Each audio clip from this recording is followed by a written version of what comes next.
Welcome back to new video. ये हम लोग का टीओसी सीरीज़ का लास्ट वीडियो होने वाला है। मतलब सीरीज़ का तो लास्ट वीडियो नहीं है, बट हम लोग टीओसी को आज हम लोग ख़त्म कर देंगे और हम लोग का सिर्फ ट्यूनिंग मशीन बचा हुआ था। बाकी सब चीज़ें हम लोग कवर कर चुके हैं और कुछ सीएफएल कुछ क्वेश्चन बचे हुए हैं और कुछ प्रॉपर्टीज़ सीएफएल की है, वो हम लोग डिस्कस करेंगे।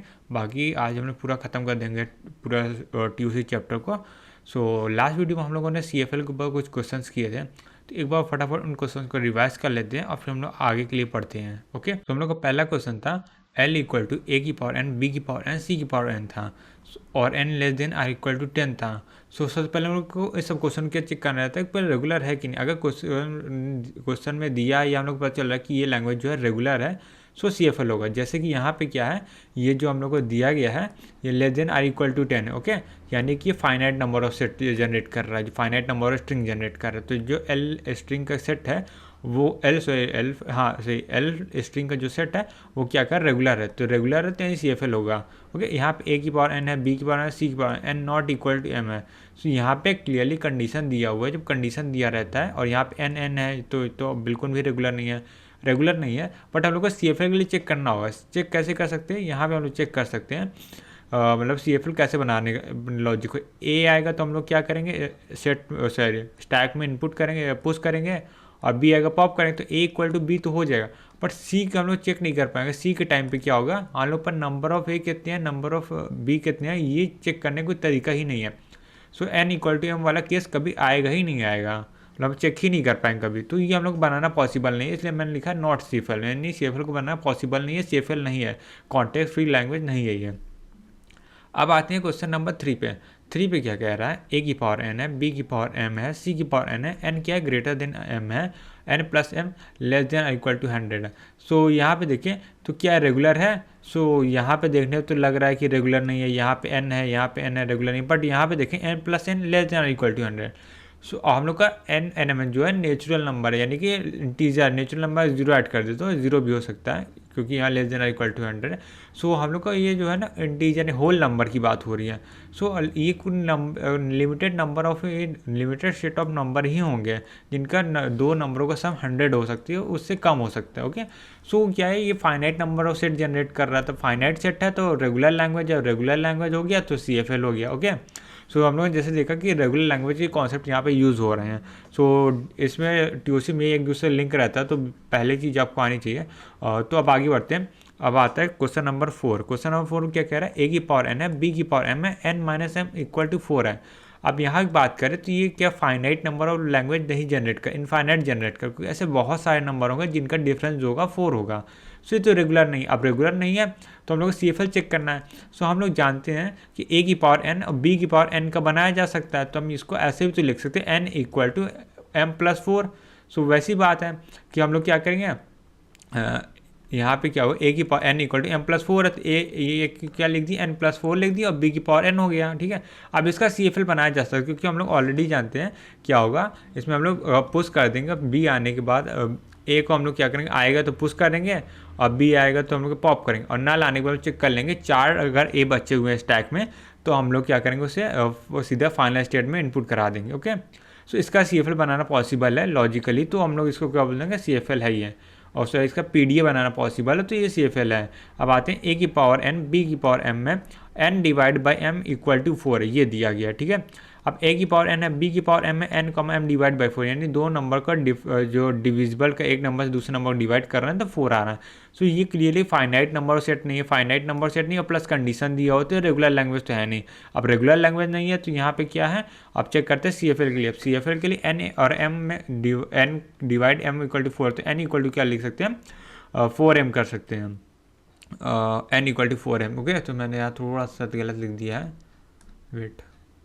ओके, यहाँ पे क्या हो गया, यहाँ पे क्लियरली क्या है, एन बाई एम है तो एन इक्वल टू 4m हो जाएगा। ठीक है, ये यहाँ पे लिखा हुआ है, तो यहाँ पे क्या हो जाएगा, एन की जगह एन इक्वल टू 4m। ठीक है, 4 और यहाँ पे m हो जाएगा, यहाँ पे m हो जाएगा। ठीक है, बाकी यहाँ क्लियरली देख सकते हैं यहाँ पे क्या होगा, हम लोग 4 बार पुश करेंगे, 4 आएगा, 4 बार ए आएगा, या तो एक बार पुश कर देंगे फिर बी को पॉप कर दिया तो चारों बार ए को पुश करते हैं और एक बी आएगा, 4 ए को पॉप करेंगे। दो तरीके से हम लोग बना सकते हैं, मतलब तरीका तो है सीएफएल बनाने का। ओके, यहाँ से बन सकता है। अब आगे बढ़ते हैं अगले क्वेश्चन में। अब इस क्वेश्चन में क्या कह रहा है, इस क्वेश्चन में कह रहा है ए की पावर एन है, बी की पावर एम है, एन की कंडीशन यहाँ पे दी हो तो क्लियरली रेगुलर नहीं है, और यहाँ पे इसका हम लोग CFL बना सकते हैं सिमिलर वे में। यहाँ पे 2 बार इसको पुश करेंगे और बी आएगा तो 2 बार एक पॉप कर देंगे, 2 बार पुश 2 बार पॉप, सॉरी 2M है ना, 1 बार पुश करेंगे 2 बार पॉप करेंगे, एक ए आया उसको पुश कर दिया, बी आया तो 2 बार पॉप कर दिया, और अगर लास्ट में एक ए बचता है उसको लेकर हम लोग फाइनल में पहुँच जाएंगे। तो फाइनल, हाँ फाइनल में पहुँच जाएंगे तो हम लोग का स्टैक एम्प्टी हो जाएगा, तो इस तरह स्ट्रिंग एक्सेप्ट होता है, इस तरह CFL हम लोग को बन जाएगा। ओके, अब आते हैं अगले क्वेश्चन में। अगला क्वेश्चन जो हम लोगों ने किया था वो था a की पावर n था, b की पावर m था, n not equal to m था। अब यहाँ पे रेगुलर लैंग्वेज नहीं है, क्यों? क्योंकि कंडीशन दिया गया है। अब इसका CFL हम लोग ऑलरेडी जानते हैं कि अगर ए आया तो पुश करेंगे, बी आया पॉप करेंगे, उसके बाद अगर नल आ गया और नल आने के बाद चेक करेंगे स्टैक में अगर Z0 सिर्फ है तब तो वो हम लोग एक्सेप्ट नहीं करें, उसके अलावा कुछ है तब तो भाई एक्सेप्ट हो जाए। कुछ क्या यही होगा, अगर ए बचा हुआ है तो हम लोग सीधा फाइनल में जाएंगे, नहीं बचा तो नहीं आएगा। सो इस तरह का हम लोग का CFL PDA बन जाएगा, PDA बन जाएगा, CFL बना हुआ, ठीक है। अब 8वां नंबर आता है, 8वां में a की पावर n है, b की पावर m है, n क्या है, not equal to 2m। Similar way में रेगुलर नहीं है, रेगुलर नहीं है, CFL देखो उसका पॉसिबल है, क्यों? क्योंकि यहाँ पे चेक कर सकते हैं ना, n equal to not equal to, so n को पुश करेंगे, b को पॉप, n को एक बार पुश, सॉरी ए आएगा 2 बार पुश कर, ए आएगा 1 बार पुश करेंगे, बी आएगा 2 बार पॉप करेंगे। अगर लास्ट में नल आ रहा है तो उसको एक्सेप्ट नहीं करेंगे, क्योंकि नॉट इक्वल दिया है। तो इक्वल वाली कंडीशन बना के और अगर इक्वल ट्रू आता है तो एक्सेप्ट नहीं करते हैं। अब यहाँ पे a की पावर n, b की पावर n है, n इक्वल टू m, इसका सिमिलर वे में जैसे ऑलरेडी कर चुके थे, रेगुलर तो नहीं पर CFL है। ओके, अब आते a की पावर n है, b की पावर n फैक्टोरियल है। अब यहाँ पे n क्या greater than or equal to 30 है, तो ये तो फाइनाइट सेट तो जनरेट नहीं कर रहा, फाइनाइट नहीं कर रहा तो क्या रेगुलर तो है नहीं है ये। अब आते हैं CFL क्या n फैक्टोरियल दी, n फैक्टोरियल कॉमन डिफरेंस नहीं है, यानी कि यहाँ से एक पॉइंट में निकल के आता है जो मैं यहाँ पे लिख देता हूँ। यहाँ से अब पॉइंट क्या निकल के आता है, वेट, सो यहाँ से जो पॉइंट निकल के आता है वो क्या आता है यहाँ पे कि जो रेगुलर लैंग्वेज में, जैसे कि रेगुलर लैंग्वेज में हम लोग चेक करते हैं तो रेगुलर लैंग्वेज क्या चीज़ होता है, हम लोग का 2 चीज़ पॉइंट होता है। सबसे पहले कॉमन डिफरेंस होना चाहिए, और दूसरा क्या, डिपेंडेंसी नहीं होना चाहिए, डिपेंडेंसी। सो ये वाला फैक्टर जो है कुछ हद तक PDA या फिर CFL हैंडल कर लेता है, PDA और CFL हैंडल्स इन समवट, ठीक है। तो मतलब कुछ हद तक PDA डिपेंडेंसी को हैंडल कर लेता है, लेकिन पूरी 100% वो भी नहीं कर पाता। तो अगर आ गया कि क्या CD यानी कि क्या है, कॉमन डिफरेंस अगर नहीं है तो उसका रेगुलर लैंग्वेज भी नहीं होगा, और रेगुलर लैंग्वेज का PDA या CFL भी नहीं पॉसिबल हो गया। सो इस चीज़ को हम ध्यान में रखेंगे। सो ये पॉइंट है जो मैं यहाँ पर लिख दिया है। और उसके अगला क्वेश्चन क्या था, a की पावर n है, b की पावर m है, और n क्या है, less than or equal to m है, ठीक है। और यहाँ ये क्लियरली रेगुलर नहीं है, क्योंकि यहाँ कंडीशन दिया। अब सिमिलर केस में देख लेते हैं, less than or equal to m, simple सी बात, a आएगा पुश करेंगे, b आएगा पॉप करेंगे, और चेक कर लेंगे क्या इक्वल है, या फिर b आ रहा पर स्टैक में Z0 आ रहा तो हम लोग क्या करेंगे, सीधा फाइनल में चले जाएंगे। ऐसा कुछ बना सकते हैं आप, मतलब पॉसिबल है। ओके, सो यहाँ से CFL पॉसिबल। अब आते हैं 12th नंबर क्या है, a की पावर n है, b की पावर m है, c की पावर n प्लस m है, n comma m greater than or equal to 1 है। सो ये क्लियरली कंडीशन दिया, फाइनाइट भी नहीं है, तो सिंपल सा रेगुलर तो नहीं। अब CFL में चेक कर सकते हैं, यहाँ पे a आएगा तो पुश करेंगे, b आएगा तो पुश करेंगे, और c आएगा तो दोनों को पॉप कर देंगे। सो यहाँ से हो जाएगा। और यहाँ से देखिए 13 नंबर पे a की पावर n है, b की पावर n प्लस m है, और c की पावर क्या है, n प्लस क्या है, c की पावर सॉरी है a की पावर n है, b की पावर n प्लस m है। और तो यहाँ पे क्या है, n जो b होगा वो a से एटलीस्ट 1 ज़्यादा तो होगा, इसे कहने का ये मतलब है। सिंपल सी बात, a आएगा पुश करेंगे, b आएगा पॉप करेंगे, पॉप करने सारे a पॉप होने के बाद अगर स्टैक में सिर्फ Z0 बचा है और उसके बाद भी b आ रहा है तो लोग क्या फाइनल में क्या कि एक्सेप्ट करा देंगे, तो इससे CFL तो पॉसिबल है, रेगुलर तो नहीं है। अब यहाँ पे आते हैं a की power m square n cube k cube है, ठीक है। और यहाँ तो रेगुलर तो है नहीं, क्लियरली देख सकते कॉमन डिफरेंस नहीं। अब कॉमन डिफरेंस नहीं है तो CFL भी नहीं होगा। अब आते हैं क्वेश्चन नंबर 15 में। हम लोगों ने 14 क्वेश्चन कर लिया, अब 15 पे आते हैं। तो a है, a की पावर 3 की पावर n है, a की b है, b की पावर 3 की पावर k है, c है 2 की पावर l है। और यहाँ क्लियरली कॉमन डिफरेंस नहीं है तो CFL नहीं होगा। a पावर i है, b की पावर j है, c की पावर k है, j equal to i plus k है, और j equal to i plus k। Okay, j equal to i plus k, ठीक है। तो यहाँ पे a आएगा तो पुश करेंगे और b आएगा पॉप करेंगे। अब दोनों का अगर एम्प्टी हो गया, स्टैक अगर एम्प्टी हो गया, b को पॉप करने के बाद फिर b आ रहा है तो उसको पुश करेंगे। अब पुश करेंगे फिर उसके बाद c आया पॉप करेंगे। अगर इक्वल हो जाएगा, यानी जब c सारे खत्म हो जाएंगे और स्टैक में सिर्फ Z0 बचेगा तो सीधा एक्सेप्ट करा देंगे। ओके, तो ऐसे ही हम लोग का बन जाएगा, डन। अब आते हैं क्वेश्चन नंबर 17 पे। 17 में क्या, a की पावर i है, b की पावर j है, c की पावर k है, आई इज़ ग्रेटर देन जे होना चाहिए, आई इज़ लेस देन के होना चाहिए। ओके, ये दिया है आई इज़ ग्रेटर देन जे और लेस देन के होना चाहिए। सो यहाँ पे देखिए, तो अगर हम लोग कैसे बना सकते हैं इसमें कि अगर ए आए तो पुश करेंगे, बी आया तो पॉप करेंगे, और पॉप करने के बाद ए बचेगा, ठीक है, ये होना चाहिए। अब के टाइम्स आता है, सो के टाइम्स क्या होगा, सी को हम लोग क्या पॉप करेंगे, अगर पॉप करने के बाद भी सी आ रहा है यानी पॉप पूरा हो गया है, ए खत्म हो गया, यानी ए खत्म हो गया, बी खत्म हो गया, यानी कि ये कंडीशन तो बी के साथ कंप्लीट हो गया। अब यहाँ पे ए और सी बचा हुआ है, यानी कि स्टैक में ए बचा हुआ, सी आ रहा है, तो हम लोग पॉप करते हैं, पॉप करते हैं, पॉप करते हैं, ए अगर खत्म हो गया यानी सी ज़्यादा आया था, ए कम आया था, सो यहाँ से के वाली कंडीशन भी ट्रू हो जाएगी, तो इससे हम लोग सी एफ एल बन जाएगा। ओके, तो यहाँ 17 नंबर क्वेश्चन भी हो गया था। बट 18 नंबर पे आते हैं। 18 नंबर क्वेश्चन क्या कहते हैं, ए की पावर आई है, बी की पावर जे है, सी की पावर के, आई क्या है, ग्रेटर देन जे है और लेस देन के, मतलब ऐसे कंडीशन कुछ दिया हुआ है। सो यहाँ पे देखते हैं, सबसे पहले क्या चेक करते हैं कि ये रेगुलर है कि नहीं। रेगुलर तो बिल्कुल नहीं, कोई कंडीशन दिया हो तो रेगुलर तो है नहीं। अभी तो सी एफ एल को चेक करते हैं। सी एफ एल के यहाँ पे देखिए, I is greater than J, J is greater than K. So अगर ए और बी को एक साथ चेक कर सकते हैं, ठीक है, ए बी इक्वल टू पर अगर हम लोग यहाँ ए को पुश कर बी से पॉप करा दिए तो बी तो ख़त्म हो जाएगा। अब उसके बाद इनके अगर बी आता भी है, मतलब स्टैक में सिर्फ ए बचा रहेगा और सी आएगा, ऐसा होना चाहिए। अब के क्या हो, ग्रेटर देन होना चाहिए, तो मतलब कंडीशन मैच नहीं कर रही है, समझे। थोड़ा सा यहाँ पे थोड़ा प्रॉब्लमेटिक है, कुछ क्वेश्चंस नहीं बना रहा, क्योंकि आई की वैल्यू ग्रेटर देन जी है, ठीक है। पहले ये सॉल्व करेंगे, तो इसको सॉल्व करने के लिए यहाँ पे क्या स्टैक में क्या होना चाहिए, ए बचना चाहिए, बी नहीं होना चाहिए, ठीक है। अब फिर जे की वैल्यू ग्रेटर देन के है, इसको चेक करने के लिए जे तो होना चाहिए ना, बी तो मतलब वो ख़त्म हो गया, खाली स्टैक में ए बचा हुआ, तो बी और सी का कंपैरिजन ही नहीं हो पाएगा ना। सो इसका मतलब वो सी एफ एल इसका बनाना पॉसिबल नहीं हो गया। सो 18 नंबर भी हम लोग नहीं कर सकते। अब आते हैं 19 नंबर पे। 19 नंबर पे क्या है, ए की पावर आई है, बी की पावर जे है, सी की पावर के है, J greater than or equal max of I comma J K. अब यहाँ पे क्लियरली देख सकते कुछ ऐसा पैटर्न नहीं मिल रहा है, अगर पैटर्न मिल रहा होता तो हो जाता। मैक्स आई और के में कुछ भी मैक्स हो सकता है, कुछ कह नहीं सकता। आई और जे को कंपेयर करा सकते हैं, फिर जे और के को कैसे कराएंगे, मतलब ये है ना, तो मैक्सिमम दोनों फाइंड करना, आई और के को फाइंड कराना है, दोनों मैक्सिमम निकालना, तो मतलब लोग पता नहीं रहेगा ना कौन ज़्यादा आया। तो ये हो गया। अब आगे बढ़ते हैं। अब क्वेश्चन नंबर 20 पे आते हैं। क्वेश्चन नंबर 20 के ए की पावर आई है, बी की पावर जे है, सी की पावर के है, ठीक है, और जे क्या है, ग्रेट जे आई स्क्वायर प्लस के स्क्वायर ये दिया हुआ है।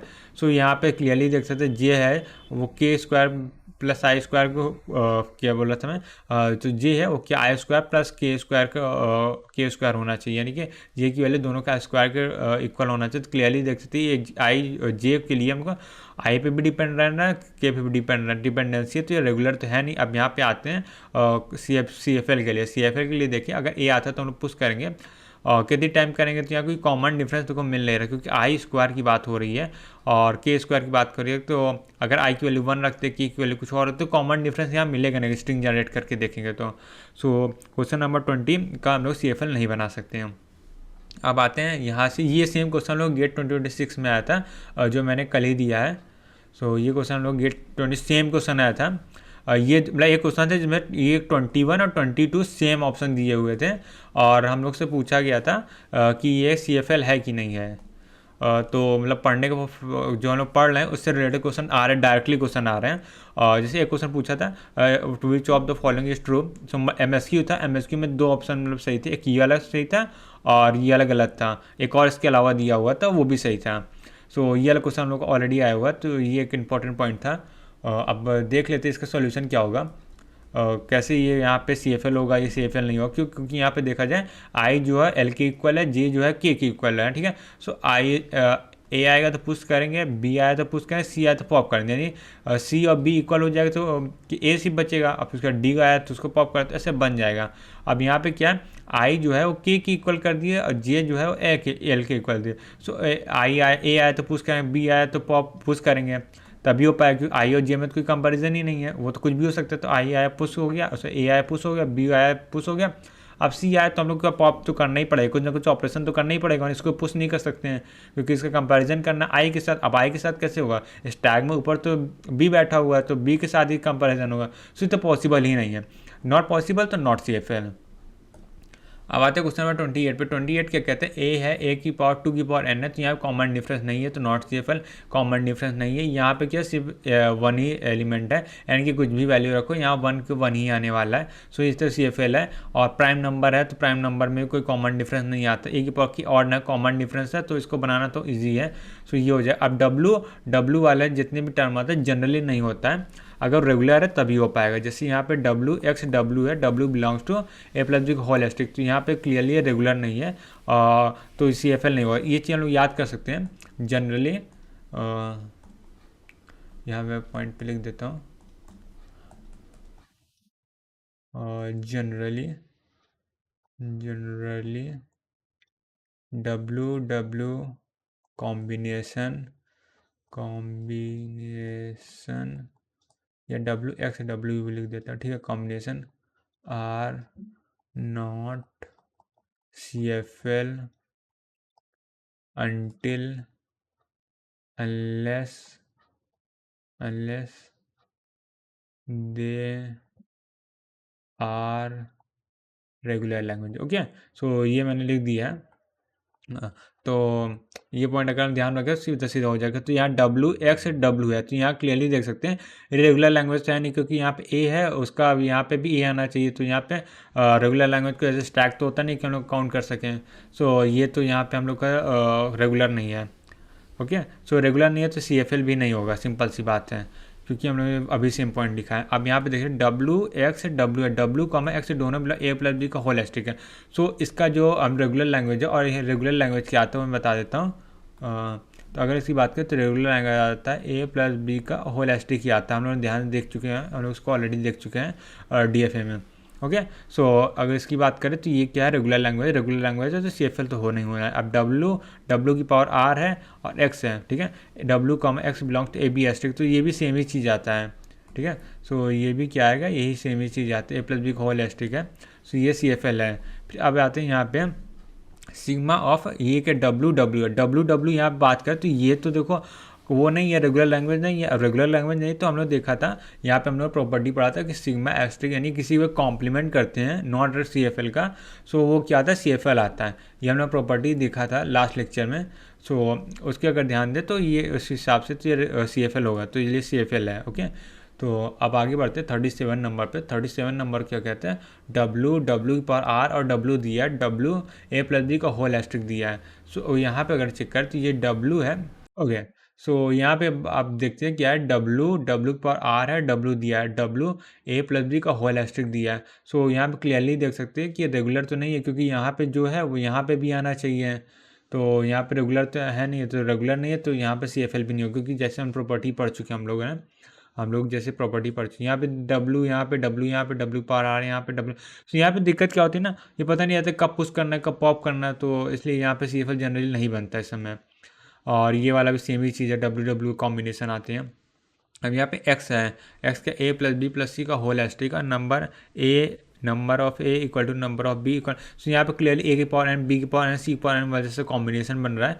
सो यहाँ पे भी क्लियरली नॉट रेगुलर होगा और नॉट CFL होगा। ओके, x है a प्लस बी का whole asterisk number of A X equal to number of B plus number of C, ये भी नहीं होगा, सिमिलर काइंड ऑफ कंडीशन है। अब आते हैं 42 नंबर पे। इसमें क्या दिया, number of a number of B equal होना चाहिए, ठीक है। ए प्लस बी का होल एस्ट्रिक है, तो ये बिल्कुल भी नहीं होगा। क्यों नहीं होगा, क्योंकि यहाँ पे अगर देखें तो ए बी के आगे भी आ सकते, पीछे भी आ सकता है, तो वही दिक्कत है कि कब पुश करना कब कुछ आइडिया नहीं आता। अब देखते हैं 43 नंबर, क्वेश्चन नंबर 43 को देखते हैं। इसमें कि ए कॉमा बी का होल प्लस है, ठीक है। ए कॉमा बी का होल प्लस दिया है, number of a mod 5 number of b mod 4। So अगर इसको ध्यान से देखें, नंबर ऑफ ए mod 5 यानी कि 0 से लेकर 4 तक, और यहाँ पर क्या है 0 से लेकर 3 तक जो एलिमेंट होगा, तो यहाँ लिमिटेड नंबर ऑफ सेट आएंगे। सो ये रेगुलर है, रेगुलर तो CFL भी होगा। वो आते हैं क्वेश्चन नंबर 44 पे। 44 क्या कहता है, ए की पावर एन है, बी की पावर एन, सी, वही सेम ही कॉन्सेप्ट, ए की पावर एन जैसे ए की पावर एन है, बी की पावर एन, सी की पावर एन, वही सेम मैथड है, तो ये भी नहीं हो पाएगा। ए की पावर एन है, बी की पावर एन है, सी की पावर के एन एम इक्वल नहीं है, एम और के इक्वल नहीं है, ठीक है। सो ये हो जाएगा, कैसे होगा, n not equal to M है, m not equal to k, ठीक है। सो ए आएगा तो पुश करेंगे, बी आया तो पॉप करेंगे। अगर बी सारे आने के बाद भी फिर भी ए आ रहा है, या ए बी खत्म हो गया, स्टैक में ए बचा हुआ है, तो हम लोग क्या सी पे चले जाएंगे और फिर कंपेयर कर लेंगे, सिंपल सा। ओके, तो हम लोग सिर्फ कंपेयर मतलब अब सी आएगा तो क्या होगा, हम लोग पॉप करेंगे, उसके बाद भी अगर बचा हुआ है तो यहाँ पे चेक कर लेंगे, क्योंकि दोनों में और कंडीशन है, या तो ये इसको इक्वल नहीं होना चाहिए, या तो इसके इक्वल नहीं होना चाहिए, या तो हम लोग क्या दो पीडीएफ बना के उसका और कर सकते हैं यूनियन, ये भी एक तरीका है। तो इसका पीडीएफ बनाना पॉसिबल है। और यहाँ पे देखिए ए की पावर एन है, बी की पावर एन है, सी है, ए की पावर एम, सी, इसका पॉसिबल है। इन दोनों को एक साथ क्लब करेंगे, सी आए तो फिर इन दोनों को एक साथ क्लब कर देंगे, तो इससे बन जाएगा। अब set of all the odd length palindrome और all palindrome of C F L, यहाँ मैंने पॉइंट लिख दिया था, नहीं जितने पैलिंड्रोम्स होते हैं वो सी एफ एल होते हैं। क्यों? क्योंकि वहाँ पे ए की पावर एन और बी की पावर एन जैसा ही कुछ कॉन्सेप्ट आता है, सो वहाँ से हो जाता है। ओके, सो ये पैलिंड्रोम है। और उसके बाद set of of balance parenthesis, so ये भी क्या पैलिंड्रोम जैसा ही क्वेश्चन है, सो ये भी हो जाएगा। ये क्वेश्चन नंबर 48 था। अब आते क्वेश्चन नंबर 49 पे। 49 क्या है, दो लैंग्वेज दिया, हम लोग चेक करना कौन सा है कि नहीं। सो ये वाला क्लियरली नहीं है, हम लोग एग्जाम्पल में अभी देखिए। और ये वाला ए की पावर एन है, बी का यहाँ पुश पुश पॉप पॉप, ठीक है, तो हो गया। अब यहाँ पर प्राइम नंबर है, तो यहाँ पे कॉमन डिफरेंस नहीं है। यहाँ पे आते हैं तो यहाँ पे क्या है, ये है, तो इसका पॉसिबल है। यहाँ पे ए आया तो हम लोग कुछ नहीं करेंगे, बी आया तो पुश करेंगे, सी आया एक को स्किप करके एक को पुश करेंगे। या तो ये कर सकते हैं, बी आया तो 2 बार पुश करेंगे और सी आया तो 1 बार पॉप करेंगे, ऐसा है। और L3 को देखते हैं, ए की पावर एन एन एन, तो ये भी बिल्कुल मेरे सेम ही क्वेश्चन है, ये देखो सेम ही पॉइंट आ गया यहाँ पे, बस एक एन ग्रेटर कंडीशन चेंज है, बाकी सेम है। ए की पावर में बिगड़ ये तो हो ही सकता है। सो यहाँ पे L2 शिफ्ट था, यहाँ पे L2 है, L4 है, ठीक है। सो ये हम लोग क्वेश्चन 50 क्वेश्चन लास्ट वीडियो में किए थे। सो आज हम लोग पढ़ेंगे closure properties of CFL and DCFL। So अब स्टार्ट करते हैं closure properties of CFL and DCFL। तो लास्ट लेक्चर मतलब प्रीवियस लेक्चर में हम लोग already closure property of regular language पढ़ चुके हैं। अब हम लोग CFL के लिए सेम चीज़ पढ़ेंगे। सो यहाँ CFL क्यों लिखा है, यहाँ DCFL मैंने इसलिए लिखा है क्योंकि CFL के जनरली मतलब क्या होता है, NCFL होता है। ओके, सो अगर यहाँ मैं CFL लिख रहा हूँ तो इसका मतलब क्या NCFL है, इसलिए मैंने थोड़ा जानबूझ के लिखा है, ताकि हम लोग जब भी CFL DCFL कुछ देखें तो हम लोग दिमाग में गया कि यहाँ DCFL या CFL NCFL कहाँ गया। सो इससे दिमाग में CFL और NCFL जनरली एक ही होता है। अगर हम लोग यहाँ कुछ भी नहीं लिख रहे हैं तो वहाँ NCFL डिफ़ॉल्ट में एज्यूम किया जाता है। ओके, सो ये हो गया। अब हम लोग आते हैं कौन सा इसमें क्लोज है कौन सा नहीं है। सो पहले देखते हैं यूनियन की बात करते हैं। सो यूनियन है वो क्या है, क्लोज है, और DCFL क्या है, क्लोज नहीं है। ओके, अब आते हैं कॉन्कैटिनेशन पे। कॉन्कैटिनेशन क्या है, क्लोज है, DCFL है, क्लोज नहीं है। ओके, सो मैं टेबल को एक एक करके फिल कर दे रहा हूँ। और इंटरसेक्शन की बात करें, सो इंटरसेक्शन अगर दो CFL का इंटरसेक्शन करते हैं तो उसका इंटरसेक्शन CFL ही आता है, ऐसा नहीं हो सकता, मे भी हो सकता है, मे नॉट भी हो सकता है। अब आते हैं DCFL का। DCFL का भी क्लोज नहीं होता, हो भी सकता है, नहीं भी हो सकता, चेक करना पड़ेगा। कॉम्प्लीमेंट की बात करें, अगर कोई CFL का कॉम्प्लीमेंट करे तो CFL हो सकता है, नहीं भी हो सकता है। और अगर DCFL का कॉम्प्लीमेंट करे तो ये 100% DCFL ही होगा। ओके, अब आते हैं क्लीन क्लोजर पे। क्लीन क्लोजर क्या है, अगर CFL की बात करें क्लीन क्लोजर ओके है, यानी NCFL में ओके है, कोई दिक्कत नहीं है। अब पॉजिटिव इसमें आते हैं क्लीन क्लोजर का DCFL में। DCFL में क्लीन क्लोजर देखें सो ये नॉट ओके, नॉट क्लोज है। अब पॉजिटिव क्लोजर भी क्या है, क्लोज्ड है, और ये क्या है, नॉट क्लोज है, ठीक है। अब आती है इंटरसेक्शन।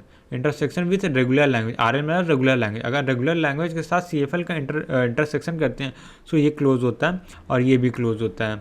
अब आते हैं डिफरेंसेस, क्योंकि इंटरसेक्शन करेंगे CFL और RL में तो हम लोग को जनरली RL ही मिलता है, तो इसलिए ये दोनों ही क्या है, क्लोज है। अब बात करते हैं ये हो गया क्या, अब आते हैं डिफरेंस पे। तो डिफरेंस की बात करेंगे, सो डिफरेंस मतलब यानी कि दो CFL का अगर लोग डिफरेंस कर रहे हैं तो क्या होगा, नॉट क्लोज होगा। अब आते हैं लैंग्वेज माइनस रेगुलर लैंग्वेज पे। सो अगर हम लोग किसी CFL से रेगुलर लैंग्वेज का माइनस करते हैं, या फिर हाँ रेगुलर लैंग्वेज को माइनस करते हैं, तो क्या आएगा यहाँ पे, ये दोनों ही क्लोज होता है। और रेगुलर लैंग्वेज से अगर हम CFL को अगर माइनस करें तो ये क्लोज नहीं होता, ये क्लोज होता है। अब सबसेट की बात करते हैं, किसी भी CFL का हम लोग सबसेट लेते हैं सो वो क्या होता है, अनक्लोज होता है, ये भी क्या है, अनक्लोज होगा। ओके, सो यह 11 प्रॉपर्टी थी, उसके अलावा कुछ प्रॉपर्टीज और वो भी मैं लिख दे रहा हूँ। अब आते हैं रिवर्सल पर, यानी कि किसी भी CFL का हम रिवर्सल ले लेते हैं, रिवर्स ले लेते हैं, तो वो क्या होगा, एक मैं लिख देता हूँ। ये क्लोज होता है, ये नॉट क्लोज होता है। फिर यूनियन की बात करें, यूनियन अब इसके बाद CFL के सब में क्लोज है, यूनियन में भी क्लोज है, सब्स्टिट्यूशन में भी, होमोमॉर्फिज्म में भी, इन्वर्स होमो में भी, सब में क्लोज है। और DCFL की बात करें तो इन्वर्स होमो में तो क्लोज है, और यूनियन विथ रेगुलर में भी क्लोज है, बाकी सब में अनक्लोज है। ओके, सो ये कुछ प्रॉपर्टी थी क्लोजर प्रॉपर्टी ऑफ DCFL जो हम लोग को याद रखना है, और इससे 1 मार्क का क्वेश्चन हर बार आता है। ओके, और इनमें सबसे इंपॉर्टेंट प्रॉपर्टीज़ क्या है वो मैं बता दे रहा हूँ एक बार। तो अगर मैं बात करूँ, स्टार्टिंग के 4 जो हैं वो बहुत ज़्यादा इंपॉर्टेंट हैं, और इससे क्वेश्चन आने के ज़्यादा चांसेस होते हैं। सो इस 4 को तो हम लोग को रिमेंबर ही रखना हमेशा, और बाकी सबको भी रिमेंबर कर सकते हैं, बट ये 4 को तो मतलब भूलना ही नहीं है, क्योंकि इससे क्वेश्चन जनरली आते हैं। ओके, सो ये हो गया क्लोजर प्रॉपर्टीज़ ऑफ CFL और DCFL, जिसको मतलब CFL और DCFL की। सो इन सबको हम लोग याद रखना है हम लोग को। और अब इस पर कुछ क्वेश्चन कर लेते हैं ताकि थोड़ा सा हम लोग प्रैक्टिस हो जाए। सो मैं पहला क्वेश्चन लिखता हूँ। तो अगर मैं यहाँ क्वेश्चन की बात करूँ तो क्वेश्चन क्या हो जाएगा, अगर हमें L1 की बात करें, हम लोग को ऐसे 3 लैंग्वेज दिया गया है, A की पावर M है, और B की पावर N है, A की पावर N है, B की पावर N है, और हम लोग को दिया गया N कॉमा M है greater than or equal to 1 है। और यहाँ से एक L2 की मैं बात करूँ, सो L2 की यहाँ ब्रैकेट लगा लेता हूँ अच्छे से। और यहाँ पे L2 की अगर मैं बात करूँ तो L2 में क्या दिया गया, A की पावर M है, B की पावर N है, फिर से B की पावर N है, जैसे B की पावर N ऐसे दिया गया है। और यहाँ बात करें N कॉमा M है greater than or equal to 1 है। ओके, सो यहाँ पे सॉरी M है, हाँ। फिर L3 आ गया, L3 की बात करें, L3 की पावर में A की पावर M है, B की पावर N है, और M is equal to 2n+1। All right, 2n+1। So हम लोग हमें चेक करना है कौन सी रेगुलर है कि नहीं है, जैसे हम लोग पहले करा रहे थे। अब बात करते हैं कौन सी रेगुलर है कि नहीं है। ओके, थोड़ा सा क्वेश्चन में अपडेट है। तो यहाँ पे क्या A की पावर N है, B की पावर N है, A की पावर N है, B की पावर M दिया गया है यहाँ पे।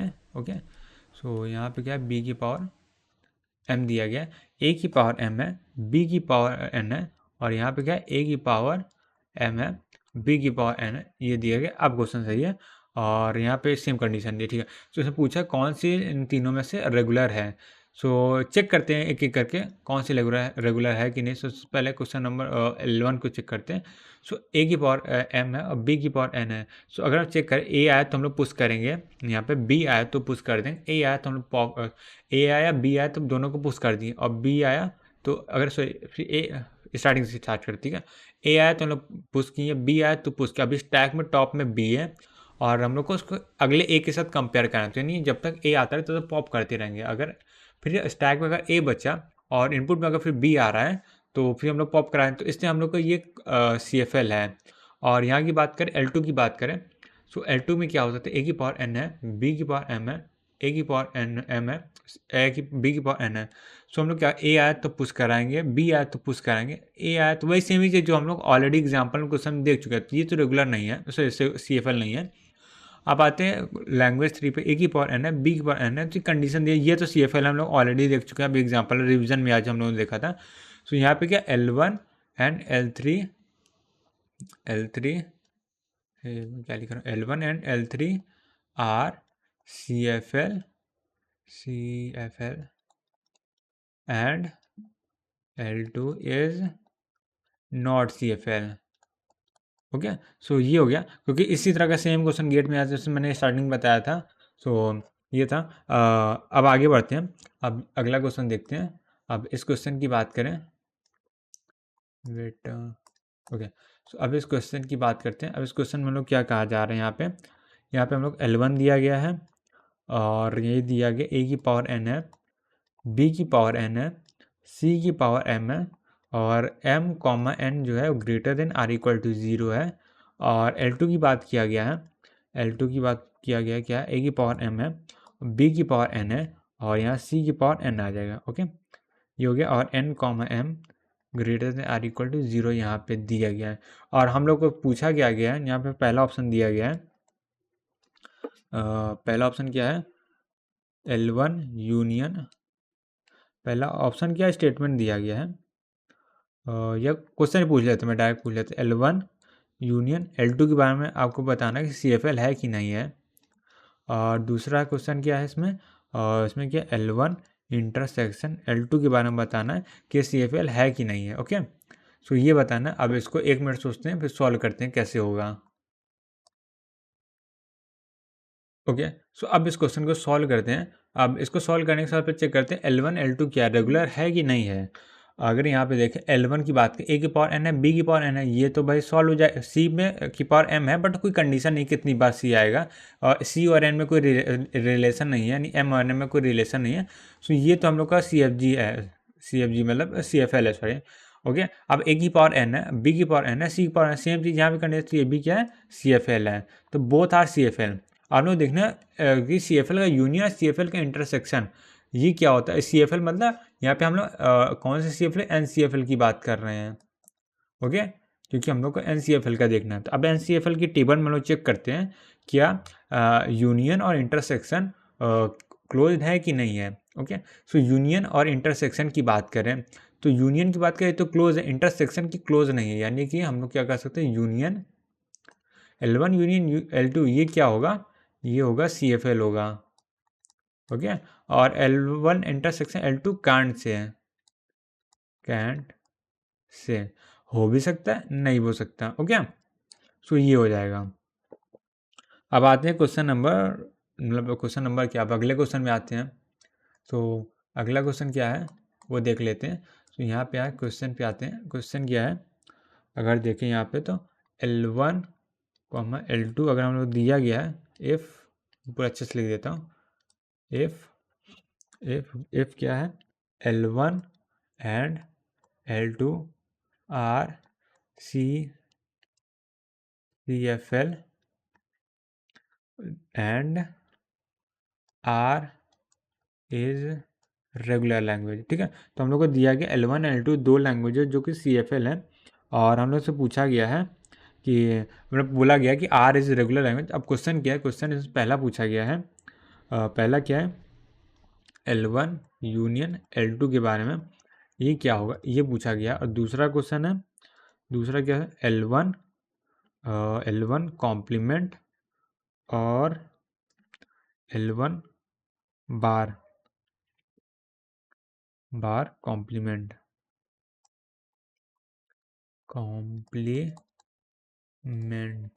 ओके। अब थर्ड ऑप्शन क्या दिया गया हम लोग को, मतलब थर्ड क्वेश्चन क्या पूछा गया है, थर्ड पूछा गया है L1 माइनस आर क्या होगा, ये पूछा गया है, और यहाँ पे क्वेश्चन मार्क है। और यहाँ से फोर्थ हम लोग को पूछा गया है, फोर्थ क्या पूछा गया है, L1 इंटरसेक्शन L2 पूछा गया है, ये क्या होगा। ओके, सो स्टार्ट करते हैं इसका सोल्यूशन। अब इसका सोल्यूशन होगा कैसे वो देखते हैं। सबसे पहले देखते हैं L1 L2 आर तो L1 L2 CFL है, ये दोनों पता है। अगर यूनियन की बात करें, यूनियन तो क्या है, क्लोज है, तो क्लोज है तो ये तो CFL होगा ही होगा। अब बात करते हैं L1 इंटरसेक्शन L2 की, ये भी जानते हैं क्लोज नहीं होगा, तो मे बी इसमें कांट से था, कांट कैंट से हो भी सकता है, हो नहीं भी हो सकता, हम लोग नहीं पता। अब आते हैं L1 माइनस आर के बारे में, और L1 कॉम्प्लीमेंट, दोनों कॉम्प्लीमेंट लिखने के दो तरीके ऐसे मैंने लिख दिया है, और दोनों एक ही चीज़ है। L1 के ऊपर ऐसे C लगा दो, यहाँ पे अगर C लगा दो, ये तो बार लिख दो, दोनों एक ही चीज़ होता है। तो हम लोग चेक करना है कॉम्प्लीमेंट और L1 minus r, L minus r और कॉम्प्लीमेंट का चेक करना है। तो हम लोग जल्दी से चेक कर लेते हैं। Okay, so L minus r है, ओके है, और कॉम्प्लीमेंट की बात करें तो नॉट ओके है। ऑल राइट, सो यहाँ पे आते हैं कॉम्प्लीमेंट में, कहाँ गया, ये रहा कॉम्प्लीमेंट में। तो हम इसको क्या बोल सकते हैं, कांट से हैं, कांट से है, कांट से। ओके, और यहाँ पे L1 माइनस आर की बात करें तो ये क्या होगा, CFL होगा। सो अगर हम लोग से पूछा जाए कि L1 माइनस, ये कुछ क्वेश्चन दिया है, इनमें से कौन कौन CFL होगा, तो केवल सेकेंड फर्स्ट होगा और ये थर्ड होगा, सेकेंड और फोर्थ CFL नहीं होंगे। क्यों नहीं होंगे, क्योंकि हम लोग कुछ बता नहीं सकते, तो हम लोग ऐसे बोलते हैं कि 100% कोई भी कह नहीं सकते, तो ये CFL नहीं होगा। तो ये दो ऑप्शन सही होंगे, क्योंकि यहाँ पे हम लोग को क्वेश्चन में हमेशा 100%, अगर नहीं जनरली 100% बताना रहता है कि श्योरिटी किसमें है इन सब क्वेश्चन में। अब एक लास्ट क्वेश्चन कर लेते हैं, फिर उसके बाद हम लोग ट्यूनिंग मशीन स्टार्ट करेंगे। ओके, सो यहाँ पे इस क्वेश्चन में क्या पूछा, अगर हम लोग को दिया गया इफ इफ क्या दिया गया, L1 is regular and L2 is CFL, ठीक है। देन पहला पूछा गया है पहला क्या है, L1 माइनस L2 की बात है। दूसरा क्या है, L1 यूनियन L2 की बात पूछा गया है। तीसरा क्या है, L1 इंटरसेक्शन L2 की बात पूछा गया है। चौथा पूछा गया है, चौथा क्या है, L1 माइनस L2 की बात पूछा गया है। सो अगर इसको हम लोग एक दूसरे नज़रिए से देखें तो यहाँ पे क्या लिखा गया है, यहाँ पे क्या लिखा गया इसको हम थोड़ा एक्सप्लेन करें। L1 क्या, रेगुलर, रेगुलर को मैं R से डिनोट कर देता हूँ और CFL को L से डिनोट करते हैं। R माइनस L पूछा गया है। सो ये देखेंगे और उसके बाद देखते हैं L1 यूनियन L2 पूछा गया है। और यूनियन की बात करें तो यहाँ पे क्या, R यूनियन L है, तो मैं इसको ऐसे लिख देता हूँ। यहाँ पे क्या, L1 की जगह R है ना, R इंटरसेक्शन L है, और यहाँ से क्या है, R माइनस L है।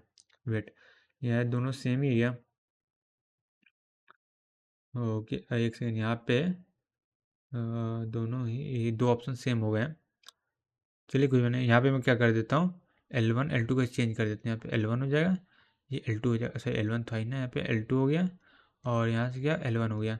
सो यहाँ पे क्या हो गया, L माइनस R हो गया। ठीक है, अब यहाँ पे बात करते हैं। सो इसमें हम लोग क्या है, रेगुलर माइनस L को चेक करना है। तो रेगुलर माइनस L की अगर हम लोग चेक करते हैं यहाँ पे, सो R माइनस L को चेक करना है, L माइनस R को मैं दो दो करके चेक करता हूँ। ठीक है, अब यहाँ पे आते हैं, R माइनस L को क्या है, क्लोज है, नॉट क्लोज है, L माइनस R क्लोज है। ठीक है, सो यहाँ पे आते हैं, टेबल देख के, हाँ यहाँ पे, तो R माइनस L जो है ये क्या है, ये क्लोज है। L माइनस R जो है नॉट क्लोज है। और यहाँ पे इस तरह यूनियन की बात करेंगे, सो यूनियन क्या होता है, CFL होता है।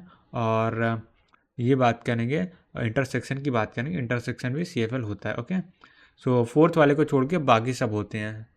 ओके, सो ये था, हम लोगों ने अब तक जितना भी पढ़ चुके हैं वो था CFL। अब हम लोग पढ़ते हैं tuning machine.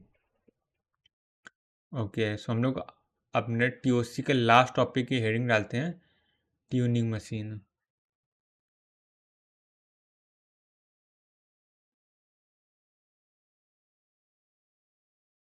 Okay, so Turing machine, Turing machine. Okay, so इसे एलन ट्यूनिंग ने बनाया था, एलन ट्यूरिंग। ओके, तो इन्हीं के नाम पे यह ट्यूनिंग मशीन बोली जाती है। सो इसके बारे में थोड़ा सा एक दो पैराग्राफ लिख देता हूँ, जिससे थोड़ा सा बेसिक अंडरस्टैंडिंग हो जाए, फिर मैं एक्सप्लेन भी कर देता हूँ। सो यहाँ से पहला पॉइंट क्या था, पहला पॉइंट है Turing machine, Turing Turing machine is a mathematical, ये क्या है, मैथमेटिकल मॉडल है। Turing machine mathematical model that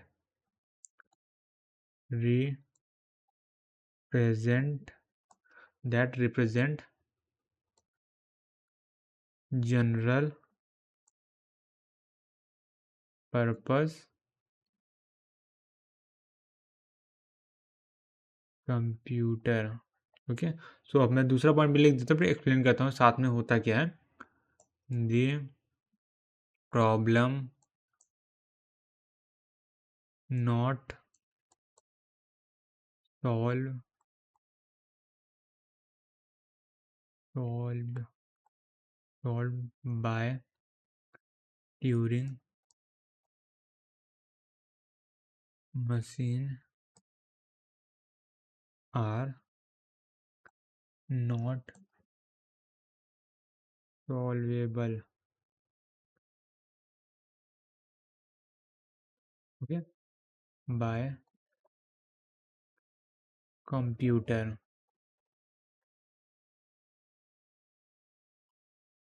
also. ठीक है, सो इसमें क्या, ट्यूनिंग मशीन क्या है, एक ही जनरल मॉडल है, और कंप्यूटर को रिकॉग्नाइज करने के लिए, मतलब कंप्यूटर के जो प्रोग्राम है, सॉल्वर प्रॉब्लम कैपेसिटी उसको रिकॉग्नाइज करने के लिए।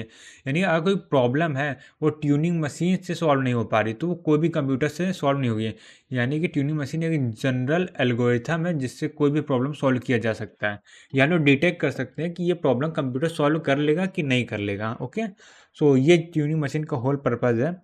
और यहाँ से मैं एक पॉइंट और लिख देता हूँ, और द मेन पर्पज़ यही था और इसके बाद लिख देता हूँ, इसका समराइज कर देता हूँ,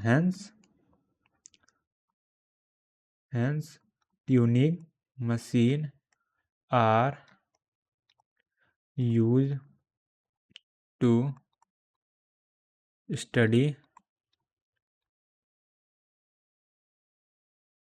पावर ऑफ कंप्यूटर।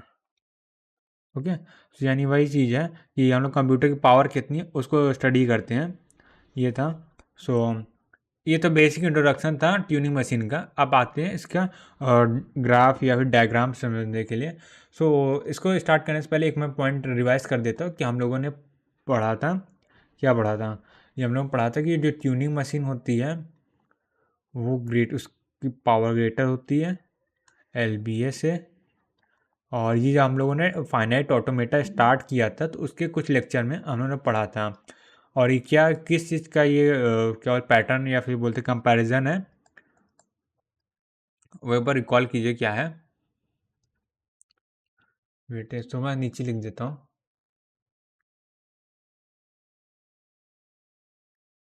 यानी कि मैं थोड़ा सा हिंट दे देता हूँ, जो ट्यूनिंग मशीन है वो more number of language accept करेंगे LBA से। LBA जो कि हम लोग कोर्स में इतना नहीं है, और उससे ज़्यादा हम लोग का PDA का है, PDA एक्सेप्ट करेगा, PDA। और उससे ज़्यादा PDA से कम फाइनाइट ऑटोमेटा, यानी सबसे ज़्यादा ट्यूनिंग मशीन होगा उसके बाद PDA होगा, फाइनाइट ऑटोमेटा। सो इस टर्म को क्या बोलते थे वो बस सोच लीजिए। ओके, तो मैं बता देता हूँ। तो उस टर्म को बोलते हैं एक्सप्रेसिव पावर बोलते हैं। तो उसे क्या बोलते हैं, एक्सप्रेसिव पावर बोलते हैं। ओके, सो ये किस चीज़ का कंपैरिजन है, ये कंपैरिजन है एक्सप्रेसिव पावर का। सो यहाँ मैं लिख देता हूँ एक्सप्रेसिव पावर। इसकी बात करें, एक्सप्रेसिव पावर सबसे ज़्यादा ट्यूनिंग मशीन की होती है, फिर PDA की होती है, फाइनाइट ऑटोमेटा, यानी कि सबसे ज़्यादा ट्यूनिंग मशीन होता है, वो सारी लैंग्वेज को एक्सेप्ट करता है। उसके बाद LBA आता है जो कि हम लोग कोर्स का पार्ट नहीं है, फिर उसके बाद PDA आता है, फिर फाइनाइट ऑटोमेटा में अगर PDA की बात करूँ तो इसमें NPDA की जो पावर होती है, expressive power, NPDA sorry NPDA होती है, उसकी ज़्यादा होती है DPDA से। ऑलराइट, और फाइनाइट ऑटोमेटा की बात करो तो यहाँ पे NFA जो होता है वो इक्वल होता है DFA, यानी सारे NFA को DFA में कन्वर्ट किया जा सकता है, पर सारे NPDA को DPDA में कन्वर्ट नहीं किया जा सकता। ओके, ये था। तो अब हम लोग बात करते हैं क्या है, ट्यूनिंग मशीन का हम लोग बात कर रहे थे। ओके, सो ट्यूनिंग मशीन में यहाँ बात करें, अगर यहाँ पे कोई इनपुट स्ट्रिंग है, तो यहाँ पे क्या अगर मान लेते हैं कोई इनपुट स्ट्रिंग है, तो थोड़ा सा छोटा कर लेते हैं। हाँ, फॉर एग्जाम्पल ट्यूनिंग मशीन यहाँ पे मतलब सर इनपुट स्ट्रिंग है, और इनपुट स्ट्रिंग के बाद यहाँ पे ये कुछ ट्यूनिंग मशीन यहाँ पे हम लोग को दिया गया है। ठीक है, तो अगर जैसे यहाँ पे कुछ भी इनपुट दिया गया, लेट से इसको इनपुट टेप बोलते हैं। अगर हम लोग बात करते हैं ये क्या है, ये है इनपुट टेप हो गया। ऑलराइट, और ये क्या है, यहाँ से रीड राइट होगा, इनपुट को रीड भी कर सकते हैं और यहाँ पे राइट भी कर सकते हैं।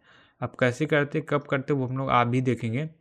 रीड राइट हो गया, और जैसे इनपुट हो गया A हो गया, लेट से A आ रहा है, देन B आ रहा है, B आ रहा है, यहाँ पे क्या है कैपिटल B आ रहा है, कैपिटल B ब्लैंक जिसे बोलते हैं वो आ रहा है, और इसे बोलेंगे। सो ये क्या है, ट्यूनिंग मशीन है, ट्यूनिंग मशीन।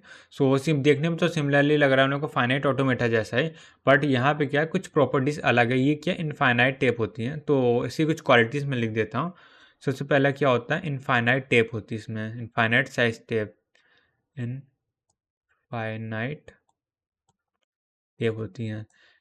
यानी कि अब तक जितनी फाइनाइट ऑटोमेटा, यानी आप जो PDF पढ़ लिए हैं फाइनाइट ऑटोमेटा, उसमें जो स्ट्रिंग साइज होता है वो लिमिटेड होते हैं। स्ट्रिंग का साइज, जो स्ट्रिंग का टेप है जिसमें इनपुट आता है वो लिमिटेड होता है, पर और इसमें ट्यूनिंग मशीन में क्या होता है इनफाइनाइट साइज की लेंथ, तो जो ब्लैंक है वो इनफाइनाइटली आता रहेगा स्ट्रिंग के बाद। ओके, सो ये पहला था। और दूसरी क्या इसमें एडवांटेज होता है, दूसरा एडवांटेज ये होता है टर्न अराउंड कैपेबिलिटी है, टर्न अराउंड कैपेबिलिटी। अब इससे क्या मतलब है? इससे मतलब ये है कि जो रीड राइट है, मतलब रीडिंग वाला पार्ट है, वो क्या होगा, लेफ्ट भी जा सकते हैं, राइट भी जा सकते हैं, नहीं इस डायरेक्शन में भी जा सकते हैं और इस डायरेक्शन में भी जा सकते हैं। ओके, सो ये है यहाँ पे मेरे एडवांटेज है। और क्योंकि हम लोग सिर्फ लेफ्ट राइट ही जा सकते थे, बाकी सब जितने पीडी और फाइनाइट ऑटोमेटा में पढ़े, तो इसमें क्या है, वापस बैक भी जा सकते हैं। सो ये हो गया। अब थर्ड एक मेजर एडवांटेज ये है कि इसमें क्या रीड भी कर सकते हैं, रीड और राइट बोथ हैं, ठीक है, यानी कि रीड राइट बोथ कैपेबिलिटीज़ हैं। कैपेबिलिटी, ठीक है। सो रीड भी कर सकते हैं, राइट भी कर सकते हैं। थ्री मेजर एडवांटेज हैं क्या बोलते हैं ट्यूनिंग मशीन के, बाकी पीडी और फाइनाइट ऑटोमेटा में। ओके, सो अब आगे बढ़ते हैं। ओके, तो अब हम लोग पढ़ेंगे टाइप ऑफ ट्यूनिंग मशीन, कि कितने तरह की ट्यूनिंग मशीन होती है। सो यहाँ पे मैं लिख देता हूँ type of tuning machine. Okay, so mainly three type की ट्यूनिंग मशीन होती है। पहली होती है जो हम लोग का इनपुट लेगा, और यहाँ पे क्या लगा रहेगा, लैंग्वेज रिकॉग्नाइजर, जैसे कि हम लोग का वो फाइनाइट ऑटोमेटा में होता था। फाइनाइट ऑटोमेटा या फिर उसकी नेफे डिफे की फाइनाइट ऑटोमेटा में तो वो भी आ जाता है ना, मिलियन मूर मशीन जो आउटपुट जनरेट करते हैं, लैंग्वेज रिकॉग्नाइजर। ओके, सो इसमें क्या होगी, या तो स्ट्रिंग एक्सेप्ट होगी या तो स्ट्रिंग रिजेक्ट होगी, रिजेक्ट, दो ही चीज़ होगा।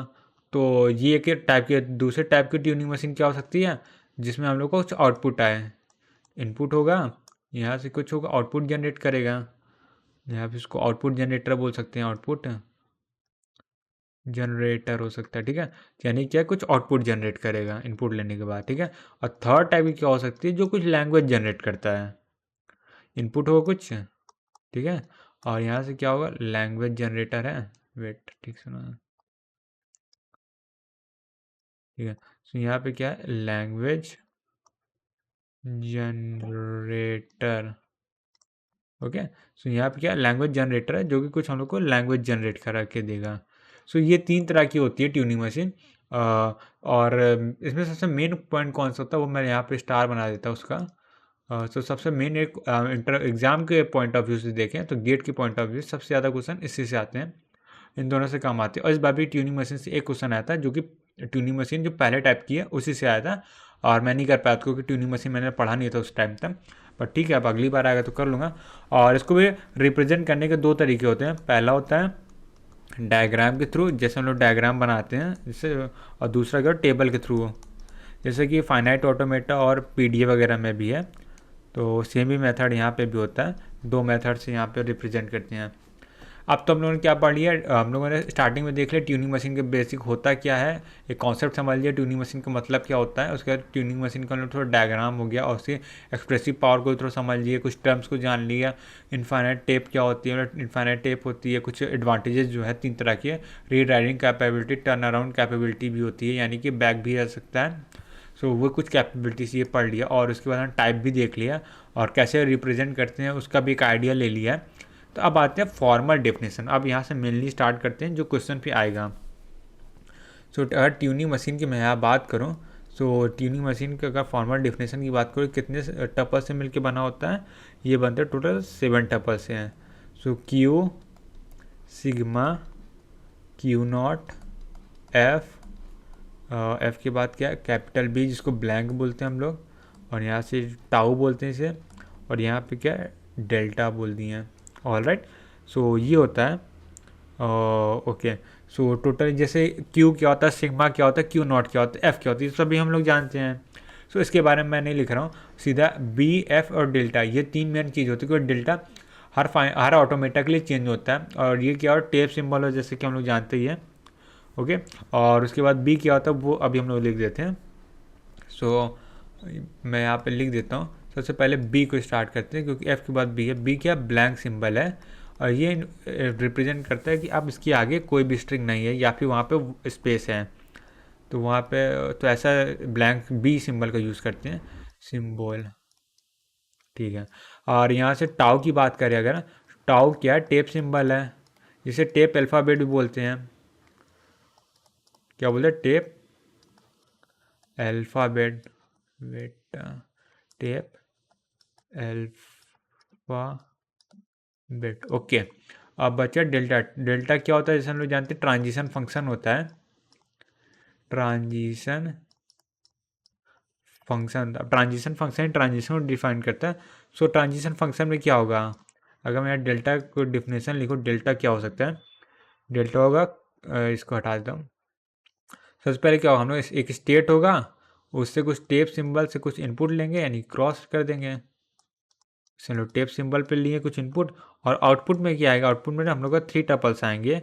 सबसे पहले जो नेक्स्ट स्टेट आएगा वो आएगा, फिर जो टेप सिंबल है वो आएगा नेक्स्ट में, फिर उसके बाद क्या आएगा, उसके बाद यहाँ से आ जाएगा लेफ्ट और राइट, सॉरी लेफ्ट और राइट, एल आर में से एक आ जाएगी। यानी कि हम लोग लेफ्ट गए थे कि राइट जाएंगे, वो है डायरेक्शन है, वो डायरेक्शन यहाँ पे आ जाएगी, और यहाँ पे टेप सिंबल, यानी कि हर स्टेट में जो ट्रांजिशन होगा, स्टार्टिंग जो डेल्टा में 2 टपल होंगे, और उसके बाद जो नया ट्रांजिशन का जो रिजल्ट आएगा, रिजल्ट आया तो रिजल्ट में क्या होगा, 3 स्टेट होंगे, 3 टपल होंगे मेनली, बहुत से स्टेट क्या होंगे, स्टेट तो मतलब सेम ही है। और सो ये है। ओके, सो इसका मैं एग्जांपल थोड़ा लिख देता हूँ, थोड़ा एक्सप्लेन कर देता हूँ यहाँ पे। अगर मैं एग्जांपल्स की यहाँ बात करूँ, जैसे कि अगर हम लोग को सिग्मा दिया गया है, ए कॉमा बी दिया है, जनरल एग्जांपल ले लेते हैं, ठीक है, ये हो गया। अगर हम लोग बात करें टाउ, अगर हम लोग जो इनपुट दिया गया है वो क्या हो सकता है, लेट से ए दिया गया है, बी दिया गया है, कैपिटल एक्स हो सकता है, कैपिटल वाई हो सकता है, बी हो सकता है, ऐसे होगा। अब यहाँ पे कैपिटल एक्स कैपिटल वाई क्या है, ये हम लोग क्वेश्चन में थोड़ा देख लेंगे, बट अब फिलहाल के ऐसा कुछ दिया गया है जिसमें ये भी है। तो ये क्या है, अब यहाँ की बात करें, लेट से Q1 पहला स्टेट है, यहाँ डेल्टा की बात करो, डेल्टा ऑफ Q1 जो कि x लेके कहीं जा रहा है, अब कहाँ जा रहा है उसको ऐसे रिप्रेजेंट करेंगे, लेट से कहाँ जा रहा है, नेक्स्ट स्टेट में जा रहा है, जिसको हम लोग बोलते हैं Q2 बोलते हैं, ठीक है। लेट से Q1 स्टेट में x आया, उसको लेके कुछ ट्रांजिशन कुछ भी काम हो रहा है, सो उसकी y हो जाएगा, और y की जगह, और यहाँ से लेट से लेफ्ट डायरेक्शन जा रहा है, राइट डायरेक्शन तो लेफ्ट में जाएंगे, यानी कि ये कुछ ऐसा हो जाएगा। अब कैसे क्या होगा वो हम लोग थोड़ा डिटेल में देखेंगे, बट थोड़ा सा एक आइडिया ले लीजिए कैसे लिखते कैसे हैं। ऑलराइट, ठीक है, अब आगे बढ़ते हैं।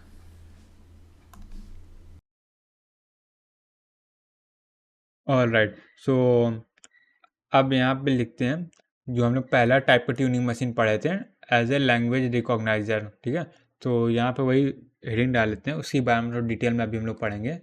सो यहाँ पे डालते क्या हेडिंग डालते हैं, ट्यूनिंग मशीन एज एज क्या, लैंग्वेज लैंग्वेज रिकॉग्नाइजर।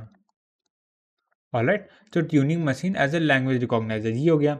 तो अब इसके बाद में कुछ पॉइंट मैं लिख देता हूँ, फिर उसको एक एक करके पढ़ेंगे तो जिससे ज़्यादा समझ में आएगा। सो पहला पॉइंट क्या है, सो अगर यहाँ पे मैं पहला पॉइंट लिखूँ, सो क्या है, बाय रीडिंग, हम लोग कैसे वर्क करेगा वो लिखा गया, और क्या प्रॉपर्टीज़ होंगी उसके बारे में थोड़ा लिखना है। By reading the string